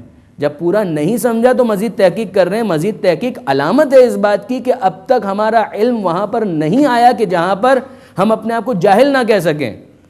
یہ جو علم ہے وہ نسبی اعتبار سے ریلیٹیولی ہم کہتے ہیں کہ ٹھیک ہے ہمارے پاس علم ہے، کیا علم ہے ہمارے پاس؟ تحقیقات ہوتی جا رہی ہیں، مزید دروازے کھلتے جا رہے ہیں، مزید باتیں منکشف ہوتی جا رہی ہیں، انسان ایکسپلور کرتا جا رہا ہے، انسان مزید ریسرچ کرتا جا رہا ہے، اور وہ اپنے بارے میں نہیں کہہ سکتا کہ میں سب کچھ جان چکا ہوں۔ چہرے سے بھی ہم بات کریں پروردگار عالم کے بارے میں کہ ہم خدا کے بارے میں سب کچھ جان چکے ہیں، کیا ہم جان سکتے ہیں؟ بہت محدود۔ لیکن ٹھیک ہے اتنا ہم سمجھ لیں کہ سبحان اللہ والحمدللہ، کہ وہ بے عیب ہے، اس کے اندر کوئی عیب نہیں پایا جاتا اور سارا کمال اسی کی ذات کے اندر ہے۔ اگر اتنا ہم سمجھ لیں تو یہ بھی شاید ہمارے لیے بہت کافی ہوگا۔ درود بھیجیے محمد و آل محمد۔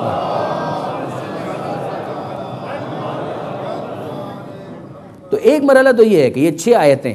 اچھا اب ان 6 آیتوں کے علاوہ اگر آپ اسی سیکوینس میں دیکھیں، یہ 57واں سورہ ہے، سورہ مبارکہ حدید، اس کے بعد 58واں سورہ اور پھر 59واں سورہ ہے سورہ حشر 59 نمبر کا، اس کی جو آخری 4 آیتیں ہیں اس کے اندر بھی اگر آپ دیکھیں گے تو پروردگار عالم نے اپنی صفتوں اور اوصاف کا تذکرہ کیا ہے۔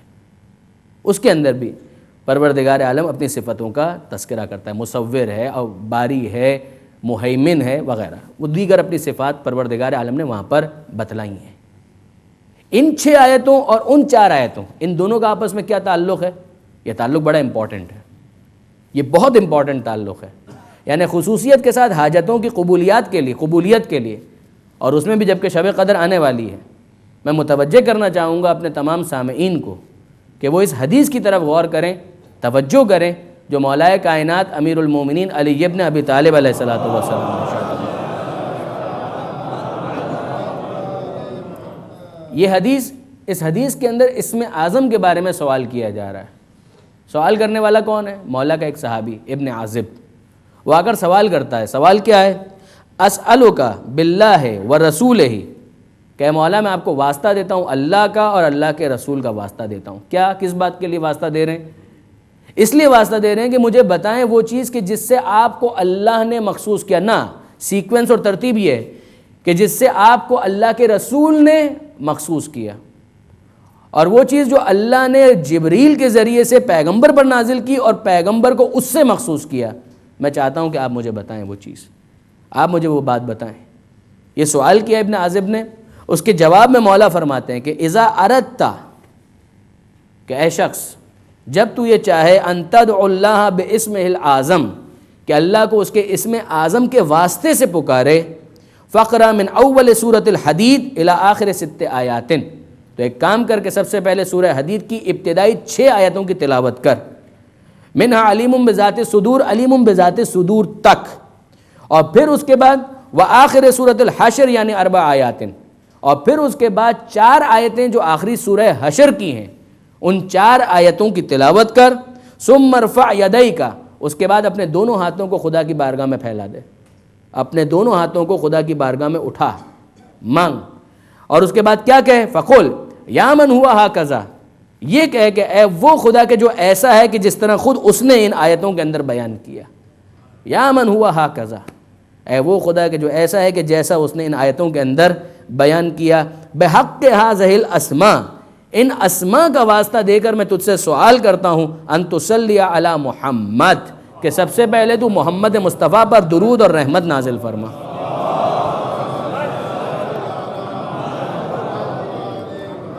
اور پھر خدا سے کہو کہ وَأَن تَفْعَلَ بِي كَذَا وَكَذَا مِمَّا تُرِيدُ، پھر اس کے بعد جو تم چاہو وہ پروردگار سے کہو کہ مالک ایسا میرے حق میں کر دے. مولا فرماتے ہیں فواللہ، اللہ کی قسم، الذی لا الہ غیرہ، کہ جس کے سوا کوئی دوسرا خدا نہیں ہے، لَتَنْقَلِبَنَّ بِحَاجَتِكَ ان شاء اللہ، کہ جب یہ تو وظیفہ انجام دے گا تو اس کے بعد اپنی حاجتوں کو قبول کروا کر اٹھے گا پروردگار کی بارگاہ سے. اس اعتبار سے واقعاً یہ آیات، یہ پروردگار عالم کے ناموں کا واسطہ خداوند متعال جانتا سب کچھ ہے. جب وہ دلوں میں پروان چڑھنے والے خیالات کو بھی جانتا ہے، ہمارے اعمال کو بھی جانتا ہے، تو جانتا تو وہ سب کچھ ہے، مگر چاہتا ہے کہ میرے بندے مجھ سے بات کریں. وہ چاہتا ہے کہ میرے بندے مجھ سے سوال کریں کہ ادعونی استجب لکم، مجھ سے پوچھو، مجھ سے سوال کرو، میں تمہاری پکار کا جواب دوں گا، میں تمہاری دعا کو قبول کروں گا. یہ پروردگار عالم چاہتا ہے کہ اس کے بندوں کا اس سے یہ رابطہ رہے، اور یہ انسان کی معرفت میں اضافے کا بہت بڑا ذریعہ بھی ہے کہ انسان پروردگار عالم سے راز و نیاز کرے، مناجات کرے، مانگے اور سوال کرے. تو برادران عزیز، تو یہ بہرحال یہ دو حدیثیں میں چاہ رہا تھا کہ میں آپ کی خدمت میں بیان کروں. اب اس کے بعد آئیے آگے اگلی آیت کی طرف ہم بڑھتے ہیں. 7ویں آیت میں اب پروردگار عالم مطالبہ کرتا ہے، اب پروردگار عالم کی طرف سے مطالبہ آتا ہے. دیکھیے اب تک کیا تھا؟ اب تک پروردگار عالم نے اپنا تذکرہ کیا، جس طریقے سے ہوتا ہے نا، ابھی صرف سمجھانے کے لیے، تقریب ذہن کے لیے. مثلا کیا ہوتا ہے کہ ابھی الیکشنز ہوئے تو ایک کینڈیڈیٹ آیا، اس نے کہا کہ صاحب میں یہ کر سکتا ہوں، میں یہ کر سکتا ہوں، میں نے یہ کیا، میں نے یہ کیا، میں نے یہ کیا. اس میں کتنا سچ کتنا جھوٹ وہ خدا بہتر جانتا ہے. لیکن بہرحال یہ ہوتا ہے ایک طریقہ کہ صاحب میں یہ، لیکن ٹھیک ہے، ایک طریقہ ہے، معاشرتی ضرورت بھی ہوتی ہے، بیان بھی کرنا پڑتا ہے، ٹھیک ہے، وہ اپنی جگہ پر. دوسرا کینڈیڈیٹ آتا ہے، وہ کہتا ہے کہ صاحب میں نے یہ کیا، میں یہ کرنا چاہتا ہوں، یہ میرا پاس پرفارمنس ہے، یہ میرا فیوچر کا مینیفیسٹو ہے، نا ووٹ فار می. وہ کہتا ہے ووٹ فار می. یہ ساری چیزیں ہوتی ہیں. اتنا تو طے ہے کہ پروردگار عالم کے مقابلے پر کوئی آ تو نہیں سکتا. یہ تو انسان کی نالائکی ہے کہ کبھی بتوں کو لے کر آتا ہے، کبھی انسانوں کو لے کر آتا ہے. خدا کے مقابلے پر تو کوئی نہیں آ سکتا. پروردگار عالم نے اپنا تعارف کروایا کہ دیکھو میں ایسا ہوں، بے عیب ایسا ہوں کہ آسمان و زمین کی ساری مخلوقات میری بے عیبی کو بیان کر رہے ہیں. میں اول ہوں، میں آخر ہوں. یہ دوسرے جتنے بھی ہیں ان کا تو ٹرم پورا ہو جائے گا، ختم ہو جائیں گے، زندگی ختم ہو جائے گی تو نتیجتاً کچھ نہیں کر پائیں گے. یہ سارے مسائل ہیں نا، اسباب کے اعتبار سے، وسائل کے اعتبار سے ٹھیک ہے، وہ سارے نظام اپنی جگہ پر کام کر رہے ہیں خوب. اگر انسان شرک کی حد تک نہ پہنچے بسم اللہ. لیکن سوال سارا یہ ہے، پروردگار عالم کہتا ہے دیکھو میں ایسا ہوں، اگر مجھے پہچانتے ہو اتنا پہچانو، بے عیب ہوں، کوئی عیب نہیں ہے.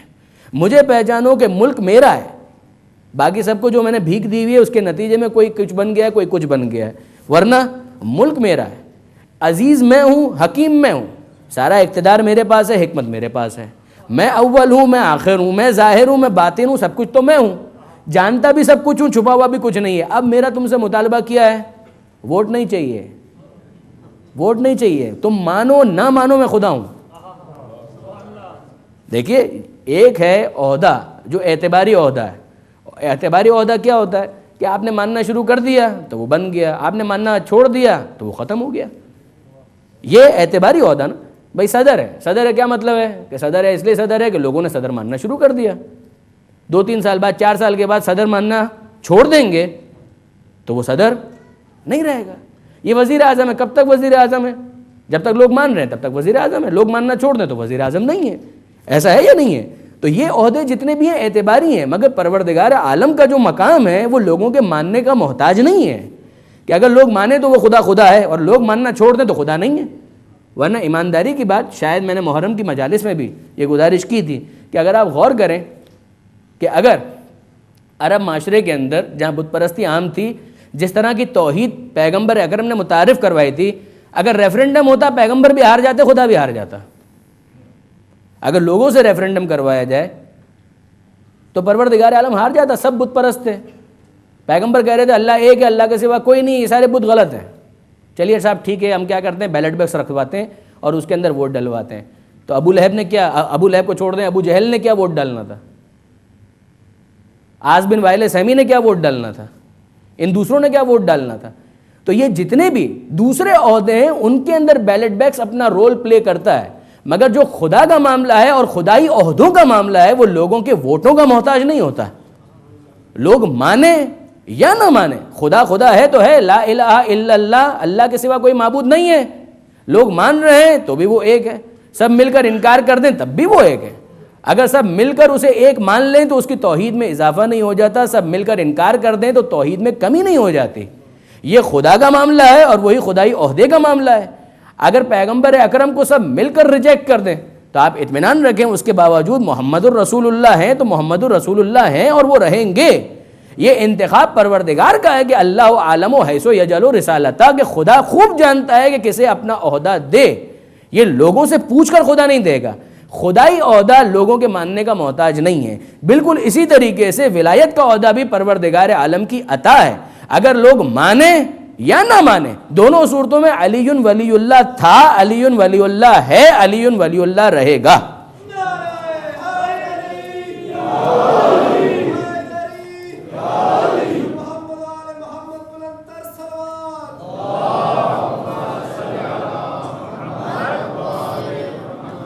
تو آپ غور فرمائیے کہ پروردگار عالم پھر کیا کہہ رہا ہے, وہ تمہارے ووٹ تو نہیں چاہیے, ہاں تم سمجھ جاؤ تو تمہاری حقیقت پسندی ہے, ورنہ تمہارے ماننے کی وجہ سے وہ کچھ بن جائے گا, ایسا کوئی سلسلہ نہیں ہے. It's not the case. Be clear on this point کہ تمہارے ماننے کی وجہ سے وہ کچھ بن جائے گا, نہیں, ایسا کچھ بھی نہیں ہے. وہ ہے اور وہ ویسا ہی رہے گا, اس کے اندر کوئی فرق نہیں آنے والا. تو اب اے پروردگار تیرا ہم سے مطالبہ کیا ہے, اتنی صفتیں تو نے گنوائی ہیں, کہ اب اس کے بعد مطالبہ یہ ہے آمنوا باللہ و رسولہ, ایمان لے آؤ اللہ پر اور اللہ کے رسول پر. اللہ کو اللہ بناؤ نہیں, اللہ کے رسول کو رسول بناؤ نہیں, یہ تمہاری مجال ہی نہیں ہے, یہ تمہارے جورسڈکشن میں آتا بھی نہیں ہے, یہ تمہارے ڈومین سے باہر ہے کہ تم اس سلسلے میں کچھ کر سکو. تو پھر مالک کیا کریں, کہا اللہ میں ہوں, مجھے قبول کرو, مجھ پر ایمان لاؤ. تمہارے بولنے کی وجہ سے میں اللہ نہیں بنوں گا, مگر میں اللہ ہوں, میں ایک حقیقت ہوں, مجھے قبول کرو, اس میں تمہارا فائدہ ہے. آمنوا باللہ, یہ جو پیغمبر نے کہا تھا قولوا لا الہ الا اللہ تفلحوا, لا الہ الا اللہ کہو فلاح پا جاؤ, کامیابی تمہاری ہے. تم دوسرے تمام جتنے بھی بے فائدہ خداؤں کے ساتھ چپکے ہوئے ہو, جو باطل خداؤں کے ساتھ چپکے ہوئے ہو, وابستہ ہو چکے ہو, ان سے تمہاری جان چھوٹ جائے گی. توکل کرو گے تم اللہ کے اوپر جب تمہیں احساس ہو جائے گا ہوا معکم اینما کنتم, کہ وہ تمہارے ساتھ ہے, کہ تم کہیں پر بھی چلے جاؤ. اگر کوئی مشکل آ رہی ہے وہ جانتا ہے, اس سے رابطہ کرو, اس سے اپنا معاملہ ٹھیک رکھو. تو مالک ہم کیا کریں, کہ آمنوا باللہ و رسولہ, ایمان لاؤ اللہ پر اور اس کے رسول پر.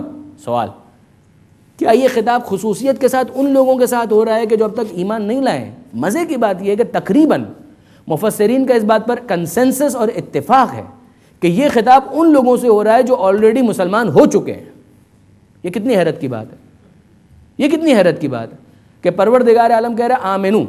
دیکھیے اگر آپ شیعہ سنی تفاسیر اٹھا کر دیکھیں گے تو اس کے اندر آپ کو تقریباً اتفاق ملے گا کہ یہ سورہ مدنی ہے, یعنی مدینہ منورہ نہیں, مائگریشن کے بعد نازل ہوا ہے پیغمبر اکرم کے اوپر, مدنی زندگی میں نازل ہوا ہے پیغمبر اکرم پر, اور پیغمبر اکرم کی مدنی زندگی کے بھی سیکنڈ ہاف میں نازل ہوا ہے, یعنی 10 سال ہیں مدنی زندگی کے. اس 10 سال میں بھی 5 ہجری کے بعد خصوصیت کے ساتھ صلح حدیبیہ یا فتح مکہ کا چونکہ آگے تذکرہ بھی آ رہا ہے, لہٰذا اس کو بہت واضح طور پر لوکیٹ کرنا اتنا مشکل بھی نہیں کہ سیکنڈ ہاف مدنی زندگی, اس میں پیغمبر اکرم پر یہ آیتیں اور یہ سورہ نازل ہو رہا ہے, جس میں پروردگار عالم کہہ کے آ رہا ہے کہ آمنوا باللہ و رسولہ, ایمان لے آؤ اللہ پر اور اس کے رسول پر. اور خطاب کن سے ہو رہا ہے, کہ مسلمانوں سے خطاب ہو رہا ہے. تو یہ مسلمانوں سے خطاب ہو رہا ہے تو اس کا مطلب کیا ہے؟ اس کا مطلب یہ ہے کہ مسلمانوں میں کمزور ایمان والوں کی تعداد بھی اتنی ہے کہ پروردگار عالم کو ان سے الگ سے خطاب کرنا پڑتا ہے کہ دیکھو فقط دعوی ایمان کافی نہیں ہے, ایمان کا اعلان کرنے کے بعد ایمان کے تقاضوں کو پورا کرنا بھی ضروری ہے. جو سورہ مبارکہ عنکبوت کی آیت ہے, حیرت نہ کیجئے گا, احسب الناس ان یترکوا ان یقولوا آمنا وهم لا یفتنون, کیا لوگوں نے یہ سمجھ لیا ہے کہ صرف اتنا کہنے پر ان کو چھوڑ دیا جائے گا کہ ہم ایمان لائے اور ان کا امتحان نہیں لیا جائے گا؟ پروردگار عالم قرآن مجید کے اندر واضح طور پر کہتا ہے یا ایھا الذین آمنوا آمنوا, اے ایمان لانے والوں ایمان لے کر آؤ، یعنی صرف تمہارا بولنا کافی نہیں ہے، وہ صرف تمہارے عمل کو نہیں، تمہارے دل کے اندر موجود نیت سے بھی واقف ہے کہ کون واقعی مومن ہے اور کون ایمان کے لباس میں منافق ہے۔ پروردگار عالم سے کچھ چھپا ہوا نہیں ہے کہ یا ایھا الذین آمنوا، آمنو کہتا ہے، یہاں پر کہتا ہے آمنو باللہ ورسولہ، ایمان لے آؤ اللہ پر اور اس کے رسول پر۔ اب اس میں کچھ تو وہ منافق ہیں کہ جو پکے منافق ہیں، کچھ تو وہ منافق ہیں جو پکے منافق ہیں، مگر جس طرح سے پکے منافق ہوتے ہیں اسی طرح سے کچے مومن بھی ہوتے ہیں۔ دیکھیے برادران عزیز، یعنی ایک انسان ہے وہ عقیدے کی منزل پر نہیں، بھائی میں اللہ کو مانتا ہوں، صحیح بات ہے، واقعی اللہ ہے، ایسا نہیں ہے کہ میں جھوٹ بول رہا ہوں، نہیں اللہ کو مانتا ہوں، کہ رسول کو کیا شک ہے، بالکل پیغمبر اکرم کو مانتا ہوں، ہر 2-3 سال میں مدینہ منورہ کی زیارت کو بھی جاتا ہوں۔ کہ آپ مولا کو مانتے ہیں؟ کہ بالکل مولا کو مانتے ہیں، نجف جاتے ہیں 2-3 سال میں 4 سال میں جب بھی موقع ملتا ہے جاتے ہیں، وہاں پر بھی جاتے ہیں، کربلا بھی جاتے ہیں، عزاداری بھی کرتے ہیں، سب کچھ کرتے ہیں۔ کہ باقی ساری باتیں کہاں، ہاں اس میں بھی انشاءاللہ کبھی موقع ملے گا تو ہو جائے گا۔ کہ بھائی نماز کہاں ہو جاتی ہے، کبھی رہ جاتی ہے، ٹھیک ہے۔ تو یہ کیا ہے؟ جس طرح سے کچھ پکے منافق ہیں اسی طرح سے کچھ کچے مومن بھی تو ہیں جو ایمان کے تقاضوں کو پورا نہیں کر پا رہے مکمل طور پر۔ اب پروردگار عالم یہاں پر فوراً مطالبہ ایمان کے ساتھ دوسری کون سی چیز مانگ رہا ہے؟ ذرا دیکھیے، یہ تو قرآن کی آیتیں ہیں، یہ تو قرآن کی آیتیں ہیں۔ آمنوا باللہ ورسولہ، ایمان لاؤ اللہ پر اور اس کے رسول پر، اور دوسری کیا چیز ہے؟ وانفقوا مما جعلکم مستخلفین فیہ، اور خرچ کرو اللہ کی راہ میں اس میں سے جس میں اللہ نے تم کو جانشین بنایا ہے۔ اے پروردگار، ایمان کے ساتھ فوراً خرچے کی بات کرے گا تو کون مانے گا؟ ایمان کے ساتھ فوراً خرچے کی بات۔ اب یہ مسئلہ یہ ہے، یہاں پر بھی کوئی کہہ دے کہ یہ پروردگار عالم نے سارا سسٹم اس لیے بنایا ہے کہ اس کو تجوریاں بھرنی ہیں اپنی، نعوذ باللہ من ذالک۔ مجتہدین نے خمس کا سسٹم کیوں بنایا؟ اپنی تجوریاں بھرنے کے لیے۔ یعنی وہ افراد کہ واقعاً جنہوں نے مدرسے کی میم سے واقفیت بھی حاصل نہیں کی ہے، قرآن کے قاف سے واقفیت حاصل نہیں کی ہے، اسلام کے الف سے واقفیت حاصل نہیں کی ہے، وہ مرجعیت کے اس عظیم الشان انسٹیٹیوشن کے خلاف اپنی زبان دراز کرتے ہیں، انہیں شرم بھی نہیں آتی ہے۔ واقعاً اگر کوئی انسان پڑھ لکھ کر کچھ بات کرے تو سمجھ میں آتی ہے بات۔ آپ غور فرمائیے، یہاں پر پروردگار کہتا ہے آمنوا باللہ ورسولہ، ایمان لاؤ اللہ پر اور اس کے رسول پر۔ یعنی بعض علماء نے تو کہا کہ یہ جو ایمان کے فوراً بعد خرچے کی بات کی، یہ خود بتا رہی ہے کہ یہ ان افراد کا تذکرہ ہے جو ایک عرصے سے ایمان کا لباس پہن کر بیٹھے ہوئے ہیں لیکن کمزور ایمان ہے، کچا ایمان ہے، اور ان سے کہا جا رہا ہے کہ بھائی میاں اس طرح سے کہنے سے کام نہیں چلے گا کہ ہم ایمان لے آئے، جیب بھی ذرا ڈھیلی کرو، اس میں سے بھی کچھ نکالو، خرچہ کرو، یہ اس طریقے سے کام نہیں چلے گا۔ اور یہ پروردگار ہے، وہ اس طرح سے بول بھی سکتا ہے، ورنہ یہاں سے آنے والا تو بیچارہ یہی اناؤنسمنٹ کرے گا کہ کنٹریبیوشن کی درخواست ہے۔ جب پروردگار عالم اس طرح سے بات نہیں کرے گا۔ پروردگار عالم کا انداز دوسرا ہے، اس لیے کہ سورہ حدید کا جو موضوع ہے یہ تمام پروردگار کے اوصاف کے بعد اب یہ فوکس ہو جائے گا ایمان پر اور انفاق پر۔ آپ دیکھیں گے کہ ایمان لاؤ اللہ پر، ایمان لاؤ اللہ کے رسول پر، اور پھر ایمان کے تقاضوں کو پورا کرو۔ اور وہ تقاضا ایمان کا اہم ترین کیا؟ خرچہ کرو، کہ انفقوا، خرچ کرو۔ تو اے پروردگار، ریسیشن سے پہلے تو پھر بھی تھوڑا بہت ہمت ہوتی تھی، ریسیشن کے بعد تو بالکل ہمت نہیں ہوتی ہے۔ تو یہ نہیں کہا جا رہا ہے کہ کتنا کرو، اگر تمہاری گنجائش پہلے زیادہ تھی تو زیادہ خرچ کرنا چاہیے تھا، اور اگر گنجائش کم ہے تو کم خرچ کرو۔ مگر یہ نہیں ہو کہ انسان خرچ کرنے سے ہی انکار کر دے، جو واجبات ہیں وہ تو کرنا ہی کرنا ہے، جو زکوٰۃ ہے، خمس ہے، جو فطرہ ہے وہ تو نکالنا ہی نکالنا ہے، اس کے علاوہ بھی خرچ کرو۔ اور اس کی تعبیر بڑی عمدہ ہے جو پروردگار آگے ان آیتوں کے اندر استعمال کرنے والا ہے۔ ارشاد ہوتا ہے وَأَنفِقُوا، خرچ کرو، مما جعلکم، اس میں سے خرچ کرو۔ تمہاری کیا اوقات ہے کہ تم خود کچھ کما سکو؟ یعنی پروردگار عالم کا اصرار اس بات کے اوپر ہے کہ تمہاری کیا اوقات ہے کہ تم خود کچھ کما سکو۔ مما جعلکم مستخلفین فیہ، جس میں اللہ نے تمہیں جانشین بنایا ہے اس میں سے ہم تم سے مانگ رہے ہیں۔ غور فرمایا آپ نے، مما جعلکم مستخلفین، مستخلف کا مطلب یہ جانشین بن جانا۔ یعنی اگر ایک انسان ہے وہ کچھ کما رہا ہے تو کیا مطلب ہے کہ پہلے اس کے ہاتھ میں تھا اب تمہارے ہاتھ میں، تو تم اس کے جانشین بنے یا نہیں بنے؟ اچھا مر جاؤ گے، یا چلیے مرنے کی بات ماں باپ کے لیے کریں، دادا دادی کے لیے کریں کہ جن کا انتقال ہو گیا اور ان کے بعد تمہارے ہاتھ میں وہ مال آ گیا، تو پہلے ان کے ہاتھ میں تھا اب تمہارے ہاتھ میں آ گیا، تو تم جانشین بنے یا نہیں بنے؟ اور ساری باتیں چھوڑ دو، اتنا تو سمجھو کہ جب تم ان کے جانشین بن گئے تو تمہارے ہاتھ میں بھی ہمیشہ نہیں رہے گا، کوئی تمہارے اس مال کا جانشین بن جائے گا، تو تمہارے پاس بھی سارے کا سارا رہے گا نہیں۔ دیکھیں کتنی زبردست تعبیرات ہیں کہ جو استعمال ہوئی ہیں ایک روایت ہے جو خود مولانا مودودی نے اپنی تفسیر کے اندر لکھی کہ پیغمبر اکرم ختم مرتبت احمد مجتبیٰ محمد مصطفیٰ صلی اللہ علیہ وآلہ وسلم کچھ گوشت تھا جس کو تقسیم کرنا تھا، ذبح کرنے کے بعد فقراء اور مساکین کے درمیان تقسیم کرنا تھا. تو پیغمبر اکرم نے ام المومنین سے سوال کیا کہ بھائی کچھ بچا؟ کیا نہیں، یہ پوچھا کیا بچ گیا؟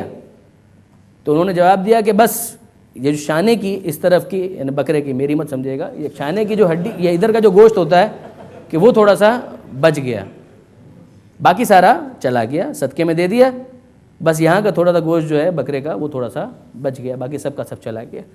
تو پیغمبر نے فرمایا کہ نہیں، یہ نہیں کہو، یہ مت کہو کہ یہ رہ گیا اور وہ سارے کا سارا چلا گیا، یہ کہو کہ وہ رہ گیا اور صرف یہ چلا گیا. اس لیے کہ جو رہ گیا یہاں پر اب تک وہ اپنی جگہ پر نہیں صرف ہو سکا، جو وہاں پر خدا کی راہ میں چلا گیا وہ محفوظ ہے، اور جو نہیں گیا ہے وہ اب تک صحیح جگہ پر یوٹیلائز نہیں ہوا ہے. یعنی تعبیرات ہیں کہ یہ کیوں کہتے ہو کہ وہ چلا گیا، وہ نہیں گیا، وہ تو محفوظ ہو گیا، وہ تو ڈپازٹ ہو گیا، وہ تو محفوظ ہو گیا پروردگار عالم کی بارگاہ میں. آپ نے غور فرمایا؟ اب یہاں پر خدا فرماتا ہے مستخلفین فی ہے، اور سب کا سب، یعنی انسان اگر آغاز سے دیکھے تو پروردگار ہی نے تو اسے جانشین بنایا ہے. ہم اگر کہیں ہم نے اپنا پسینہ بہایا، سب کچھ کیا، اس کے بعد پھر ہم نے کچھ کمایا، کیا کمایا ہم نے؟ پروردگار عالم نے جو ہمارا مقسوم رکھا تھا، جو ہمارا رزق رکھا تھا وہ ہمیں مل گیا. اچھا ہے، اچھی بات ہے، انسان کو محنت کرنی چاہیے، انسان کو پروردگار عالم پر توکل کرتے ہوئے ایفرٹس کرنی چاہیے، مگر جو کچھ مل جائے پھر اسے پروردگار عالم کی عطا سمجھے. یہ ہے بندگی، کہ انسان سمجھے کہ مالک واقعاً تیری عطا ہے، ورنہ میری کیا مجال کہ میں کچھ کما سکتا. یہ تعبیرات آپ دیکھیں گے سورہ یاسین کے اندر، وَإِذَا قِيلَ لَهُمْ أَنفِقُوا مِمَّا رَزَقَكُمُ اللَّهُ قَالَ الَّذِينَ كَفَرُوا لِلَّذِينَ آمَنُوا أَنُطْعِمُ مَن لَّوْ يَشَاءُ اللَّهُ أَطْعَمَهُ. پروردگار عالم فرماتا ہے کہ جب ان سے کہا جاتا ہے کہ اللہ کی راہ میں خرچ کرو، اس میں سے خرچ کرو جو اللہ نے تمہیں دیا ہے، اللہ نے جو رزق تمہیں دیا ہے اس میں سے خرچ کرو. تو کافر کہتے ہیں صاحبان ایمان سے انوتمو، ہم ان کو کھلائیں، لو یشاء اللہ اتما، اگر اللہ چاہتا تو خود کھلا دیتا، جب وہ نہیں کھلانا چاہتا تو ہم کو کس نے ڈوڈ ڈایا بننے کا کہا ہے؟ We are not suppose to be over smart. ہم کو کیا ضرورت ہے کہ ہم ان کو کھلائیں؟ خدا نہیں چاہتا، خدا ان کو بھوکا دیکھنا چاہتا ہے، خدا انہیں ننگا دیکھنا چاہتا ہے، خدا انہیں بے مکان دیکھنا چاہتا ہے، خدا انہیں سڑکوں پر رلتا ہو، نہیں، خدا نہیں دیکھنا چاہتا. پروردگار عالم یہ چاہتا ہے کہ تم اس کے ایجنٹ بن جاؤ، اس کے وکیل بن جاؤ. یہ تمہاری بدبختی ہے کہ تم اس کی ایجنسی لینے سے انکار کر رہے ہو. پروردگار فرماتا ہے کہ ہم تمہیں اپنا وکیل بنانا چاہتے ہیں. یہ کیسی بدبختی ہے، یہ کیسی بدبختی ہے کہ تم اللہ کی ایجنسی لینے سے انکار کر رہے ہو. خدا فرماتا ہے مما جعلکم مستخلفین فیہ فالذین آمنوا منکم، پس وہ لوگ جو تم میں ایمان لائے، وانفقوا، اور جنہوں نے انفاق کیا، جنہوں نے خدا کی راہ میں خرچ کیا، لہم اجر کبیر، تو ان کے لیے بہت بڑا اجر ہے. اب یہ کتنا بڑا ہے؟ بہت بڑا اجر ہے. یہ کون کہہ رہا ہے؟ اللہ اکبر. وہ اللہ کہہ رہا ہے جو خود اکبر ہے. یعنی وہ جب کہہ رہا ہے کہ بہت بڑا اجر ہے، یعنی آپ اور میں اگر کسی چیز کو بڑا کہیں گے تو ہم کہتے ہیں کہ بڑا ہونا ریلیٹیو چیز ہے، بڑا ہونا ریلیٹیو چیز ہے. مثلا میں کیا کہوں کہ کون بڑا ہے؟ مثلا اگر میں آپ سے یہ عرض کروں، مثلا بہت سادی سی مثال، یہ ممبر جو ہے نا بہت اونچا ہے، واقعاً بہت اونچا ہے، یہ واقعاً بہت اونچا ہے. میں نیچے تھوڑا بیٹھنا چاہ رہا ہوں تو لگے کچھ قریب ہو کر بات ہو رہی ہے، لیکن یہ بہت اونچا ہے. کیوں اونچا ہے؟ اس لیے کہ نیچے بہت سارے ایسے ممبر ہیں کہ جن کے اوپر ہم بیٹھ چکے ہیں. تو یہ ریلیٹیو ٹرم ہے نا، یہ ریلیٹیو ٹرم ہے. بالکل زمین کی نسبت سے اگر دیکھیں تو یہ بھی اونچا ہے، اس کی نسبت سے دیکھیں تو یہ بھی اونچا ہے. تو انسان جو ہے وہ اپنے اس کمپیریزن کو ذہن میں رکھتا ہے، مختلف چیزوں کو کمپیئر کرتا ہے، کہتا ہے یہ چھوٹا ہے یہ بڑا ہے. یہ ہوتا ہے طریقہ کار. قد ہے، قد کے اندر ہم کہتے ہیں اس کا چھوٹا قد ہے، اس کا بڑا قد ہے. کیوں؟ اس لیے کہ دونوں قد ہمارے سامنے، اگر ایک ہی ہو تو کیا چھوٹا اور کیا بڑا. لیکن ہم اپنے اعتبار سے جتنی ہماری نگاہوں کے اندر وسعت ہے، ہم کسی چیز کو چھوٹا اور بڑا کہتے ہیں. سوچئے کہ وہ بڑا کتنا بڑا ہوگا جسے خدائے بزرگ خود بڑا قرار دے. اگر پروردگار کہہ رہا ہے کہ لہم اجر کبیر، کہ ان کے لیے اجر کبیر ہے. یہ 7ویں آیت جہاں پر آج ہماری گفتگو مکمل ہوئی. 8ویں آیت سے انشاءاللہ کل بات آگے بڑھے گی، اور ظاہر ہے کہ کل کی گفتگو مولا کائنات امیر المومنین علی ابن ابی طالب علیہ السلام کی طرف ڈائیورٹ ہوگی. اس لیے کہ یہ قرآن صامت ہے اور وہ قرآن ناطق ہے، اور ان دونوں کے درمیان کسی قسم کی کوئی جدائی نہیں ہے. یہ دونوں ایک دوسرے کو کمپلیمنٹ کرنے والے ہیں. قرآن اہل بیت کی تصدیق کرنے والا ہے، اہل بیت قرآن کی تصدیق کرنے والے ہیں. اب آئیے چوتھے امام کا کچھ تذکرہ کریں، علی کے اس علی بیٹے کا تذکرہ کریں کہ جس نے 35 برس 40 برس گریہ کرتے ہوئے گزار دیے. اور موقع سے یعنی بہانہ ڈھونڈا ہے سید سجاد نے عزاداری کے فروغ کے لیے واقعاً. یعنی آپ غور فرمائیے اسی ماہ مبارک رمضان میں کہ جب سید سجاد ماہ رمضان کے اندر افطار کرتے تھے تو کیا کیفیت ہوتی تھی. سید سجاد کے سامنے اگر افطار کا سامان رکھ دیا جائے، کھانا ہے، پانی ہے، تو سید سجاد گریہ کرتے ہیں، آنسو بہاتے ہیں. اور کوئی کہے کہ مولا یہ کیا، یہ کون سا موقع ہے گریہ کرنے کا، آپ کے سامنے تو سامان افطار رکھا گیا ہے، آپ نے روزہ رکھا ہے، آپ بھوکے تھے، پیاسے تھے، آپ کے سامنے سامان افطار رکھا ہے، مولا یہ سامان افطار ہے، اس سے افطار کیجئے. سید سجاد کہتے ہیں کہ یہ تو چند گھنٹوں کی بھوک اور پیاس ہے، یہ تو چند گھنٹوں کی بھوک اور پیاس ہے کہ جس کے بعد پانی بھی آ گیا، طعام کا سامان بھی آ گیا، مگر میں نے تو 3 دن کی بھوک اور پیاس دیکھی ہے، اور کتنوں کی دیکھی ہے. یعنی سید سجاد کے ذہن میں علی اصغر کی پیاس بھی ہے، علی اکبر کی پیاس بھی ہے، بیویوں کی پیاس بھی ہے، معصوم سکینہ کی پیاس بھی ہے، خود اپنے بابا حسین مظلوم کی پیاس بھی ہے. اور آپ سنتے رہتے ہیں کہ سید سجاد جب کبھی مدینہ کے بازار سے گزر جائیں اور وہاں پر قصاب کی دکان پر بچر شاپ کے اوپر جانور کٹے ہوئے نظر آ جائیں، سلاٹرڈ اینیملز، تو سید سجاد کیا سوال کرتے ہیں؟ سوال صرف اتنا ہے، اے بچر، اے قصاب، فقط اتنا بتا اس جانور کو پانی پلایا تھا یا پلائے بغیر ذبح کر دیا تھا؟ وہ کہے مولا میں آپ کے جد کی شریعت کو ماننے والا ہوں، کیسے ممکن ہے کہ پیاسا ذبح کر دوں؟ اب اس کے بعد سید سجاد اس سے کچھ نہیں کہتے، رخ کرتے ہیں کربلا کی طرف، اور زبان پر آتا ہے السلام علیکہ یا ابا عبداللہ، اے ابا عبداللہ الحسین، اے میرے مظلوم بابا، آپ پر میرا سلام. یہاں مدینے میں جانور بھی پیاسے ذبح نہیں کیے جاتے. ہائے میرا مظلوم بابا جسے 3 دن کا پیاسا ذبح کر دیا گیا. وَسَيَعْلَمُ الَّذِينَ ظَلَمُوا آلَ مُحَمَّدٍ أَيَّ مُنْقَلَبٍ يَنْقَلِبُونَ.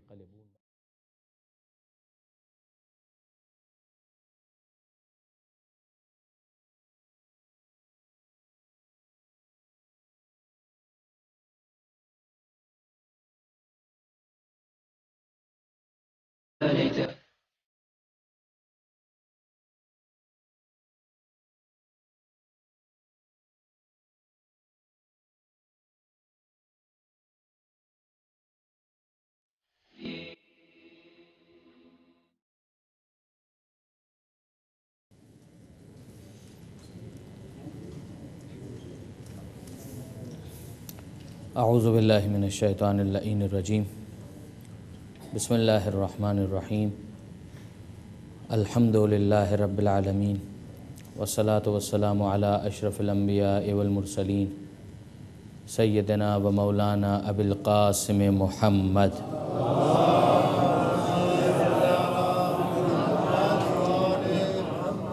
و اہل بیت الطیبین الطاہرین المعصومین المظلومین المنتجبین المنتخبین المیامین لا سیما علی الامام المنتظر والحجۃ الثانی عشر.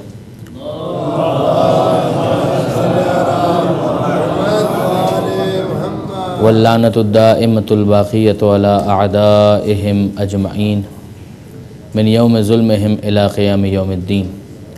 اللہم انا نرغب الیک فی دولۃ کریمہ تعز بها الاسلام واہلہ وتذل بها النفاق واہلہ وتجعلنا فیہا من الدعاة الى طاعتک والقادة الى سبیلک وترزقنا بها کرامة الدنیا والآخرہ.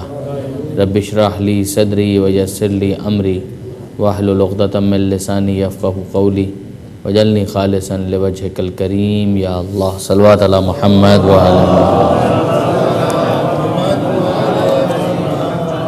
اما بعد فقد قال اللہ سبحانہ وتعالی فی القرآن الحکیم. بسم اللہ الرحمن الرحیم. سبح للہ ما فی السماوات والارض وهو العزیز الحکیم. لہ ملک السماوات والارض یحیی و یمیت وہو علی کل شیء قدیر. صلوات علی محمد وعلی محمد.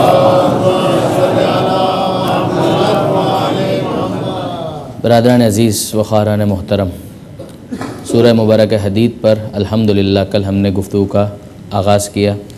قرآن مجید کا یہ سورہ نمبر 57 یعنی 57 نمبر کا یہ سورہ ہے، مدنی سورہ ہے. 29 آیتیں اس میں بسم اللہ کے علاوہ موجود ہیں، اور ابتدائی چند آیتوں پر کل گفتگو کرنے کا شرف حاصل کیا گیا.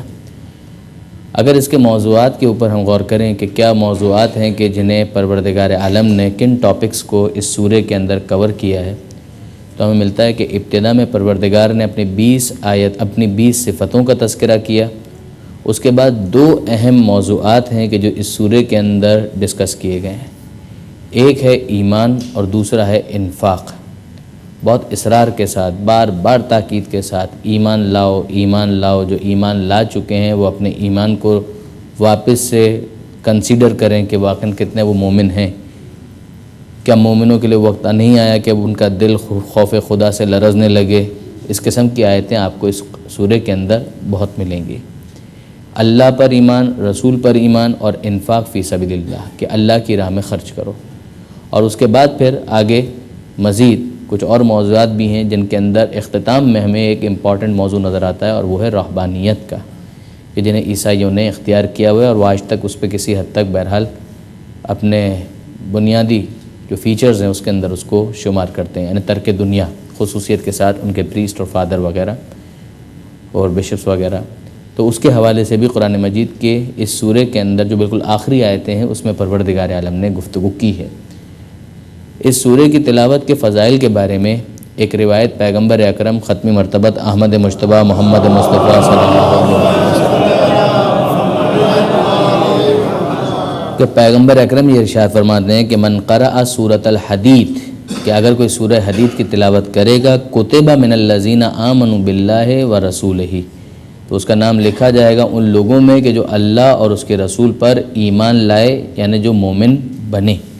اب ظاہر ہے کہ یہ جو خاص اس بات کی طرف متوجہ کیا جا رہا ہے، تو میں نے جیسے کہ گزارش کی کہ اس سورے کے اندر پروردگار عالم نے اصرار بھی اس بات پر بہت زیادہ کیا ہے کہ اپنے ایمان کو واپس دیکھتے رہو. جو دعوے داران ایمان ہیں وہ چیک کرتے رہیں کہ ان کا ایمان کتنا پکا ہے، اور جو ایمان نہیں لائے ہیں ان کے لیے دعوت اور پیغام ہے ہی کہ وہ ایمان کو اختیار کریں. ایک اور روایت کے اندر پیغمبر اکرم مصبحات کے بارے میں بطور مجموعی ارشاد فرماتے ہیں. مصبحات جیسے کہ میں نے کل بھی گزارش کی تھی، وہ 5 سورے کہ جن کی ابتدا میں تسبیح پروردگار کا تذکرہ موجود ہے، اور وہ 5 سورے سورہ مبارکہ جمعہ، سورہ مبارکہ حدید، سورہ مبارکہ صف، سورہ مبارکہ تغابن اور سورہ مبارکہ حشر. یہ وہ 5 سورے ہیں کہ جن کے آغاز میں تسبیح پروردگار کا، خدا کے بے عیب ہونے کا تذکرہ موجود ہے. اس کے بارے میں ملتا ہے کہ پیغمبر اکرم رات کو سونے سے پہلے ان 5 سوروں کی تلاوت کیا کرتے تھے. پیغمبر اکرم کا طریقہ کار تھا، دستور تھا کہ سونے سے پہلے ان 5 سوروں کی تلاوت ضرور کیا کرتے تھے. اور فرمایا پیغمبر اکرم نے کہ ان فیہن آیتن افضل من 1000 آیات، کہ ان سوروں کے اندر ایک آیت وہ ہے کہ جو 1000 آیتوں سے زیادہ فضیلت رکھتی ہے. اس کو پیغمبر نے معین نہیں کیا کہ وہ آیت کون سی. البتہ بعض مفسرین نے سورہ مبارکہ حشر کی آخری آیتوں کی طرف متوجہ کیا ہے، لیکن بہرحال پیغمبر اکرم نے اس آیت کی تعیین نہیں کی کہ کس آیت کے بارے میں پیغمبر اکرم کی ارشاد فرمایا. یہ جملہ کہا کہ ان فیہن آیتن افضل من 1000 آیات، کہ ایک آیت ایسی ہے کہ جو 1000 آیتوں سے افضل ہے. ظاہر جس طرح سے ہم شب قدر کے بارے میں سنتے ہیں کہ وہ رات ایسی ہے کہ جو 1000 مہینوں سے افضل ہے، تو اسی طریقے سے قرآن مجید کے اندر ایک آیت ایسی ہے، اور وہ سورہ مصبحات میں جو مصبحات کے سورے ہیں ان کے اندر وہ آیت رکھی گئی ہے کہ افضل من 1000 آیات. اور اس کے بعد 5ویں امام محمد باقر علیہ الصلوۃ والسلام،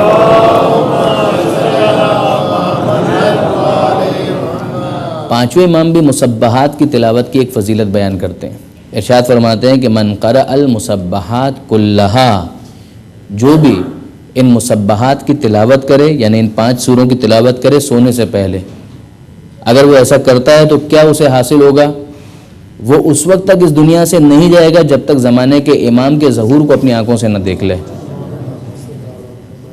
ایک تو اس کا یہ پہلو ہے، اور پھر امام دوسرے پہلو کی طرف توجہ کرتے ہیں. یعنی فرض کیجئے قضاء پروردگار طے ہو گئی کہ اسے اس دنیا سے جانا ہے، تو پھر اسے اس طرح سے کمپنسیٹ کیا جائے گا وَإِن مَاتَ كَانَ فِي جَوَارِ رَسُولِ اللَّهِ، کہ اگر اس کی موت آ گئی تو پھر پروردگار عالم اس طرح سے اسے کمپنسیٹ کرے گا کہ اسے پیغمبر اکرم کے پڑوس میں جنت میں جگہ دی جائے گی.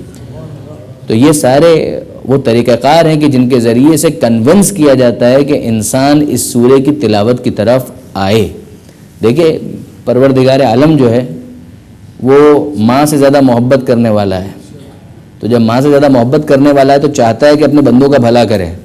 تو جس طرح سے آپ اپنی اولاد کو کبھی کنونس کرنے کے لیے ٹافی اور چاکلیٹ اور دوسری چیزوں کا لالچ دیتے ہیں اس کے بھلے کے لیے کہ بیٹا پڑھائی کر لو تو یہ انعام ملے گا، بیٹا پڑھائی کر لو تو یہ چیز دلا دیں گے، بیٹا پڑھائی کر لو تو فلاں جگہ لے جائیں گے، تو یہ ساری چیزیں کیوں ہوتی ہیں؟ اسی لیے ہوتی ہیں کہ وہ بچہ جو ہے بالآخر پڑھائی کی طرف آ جائے، جو آپ پڑھوانا چاہتے ہیں اس کی طرف آ جائیں۔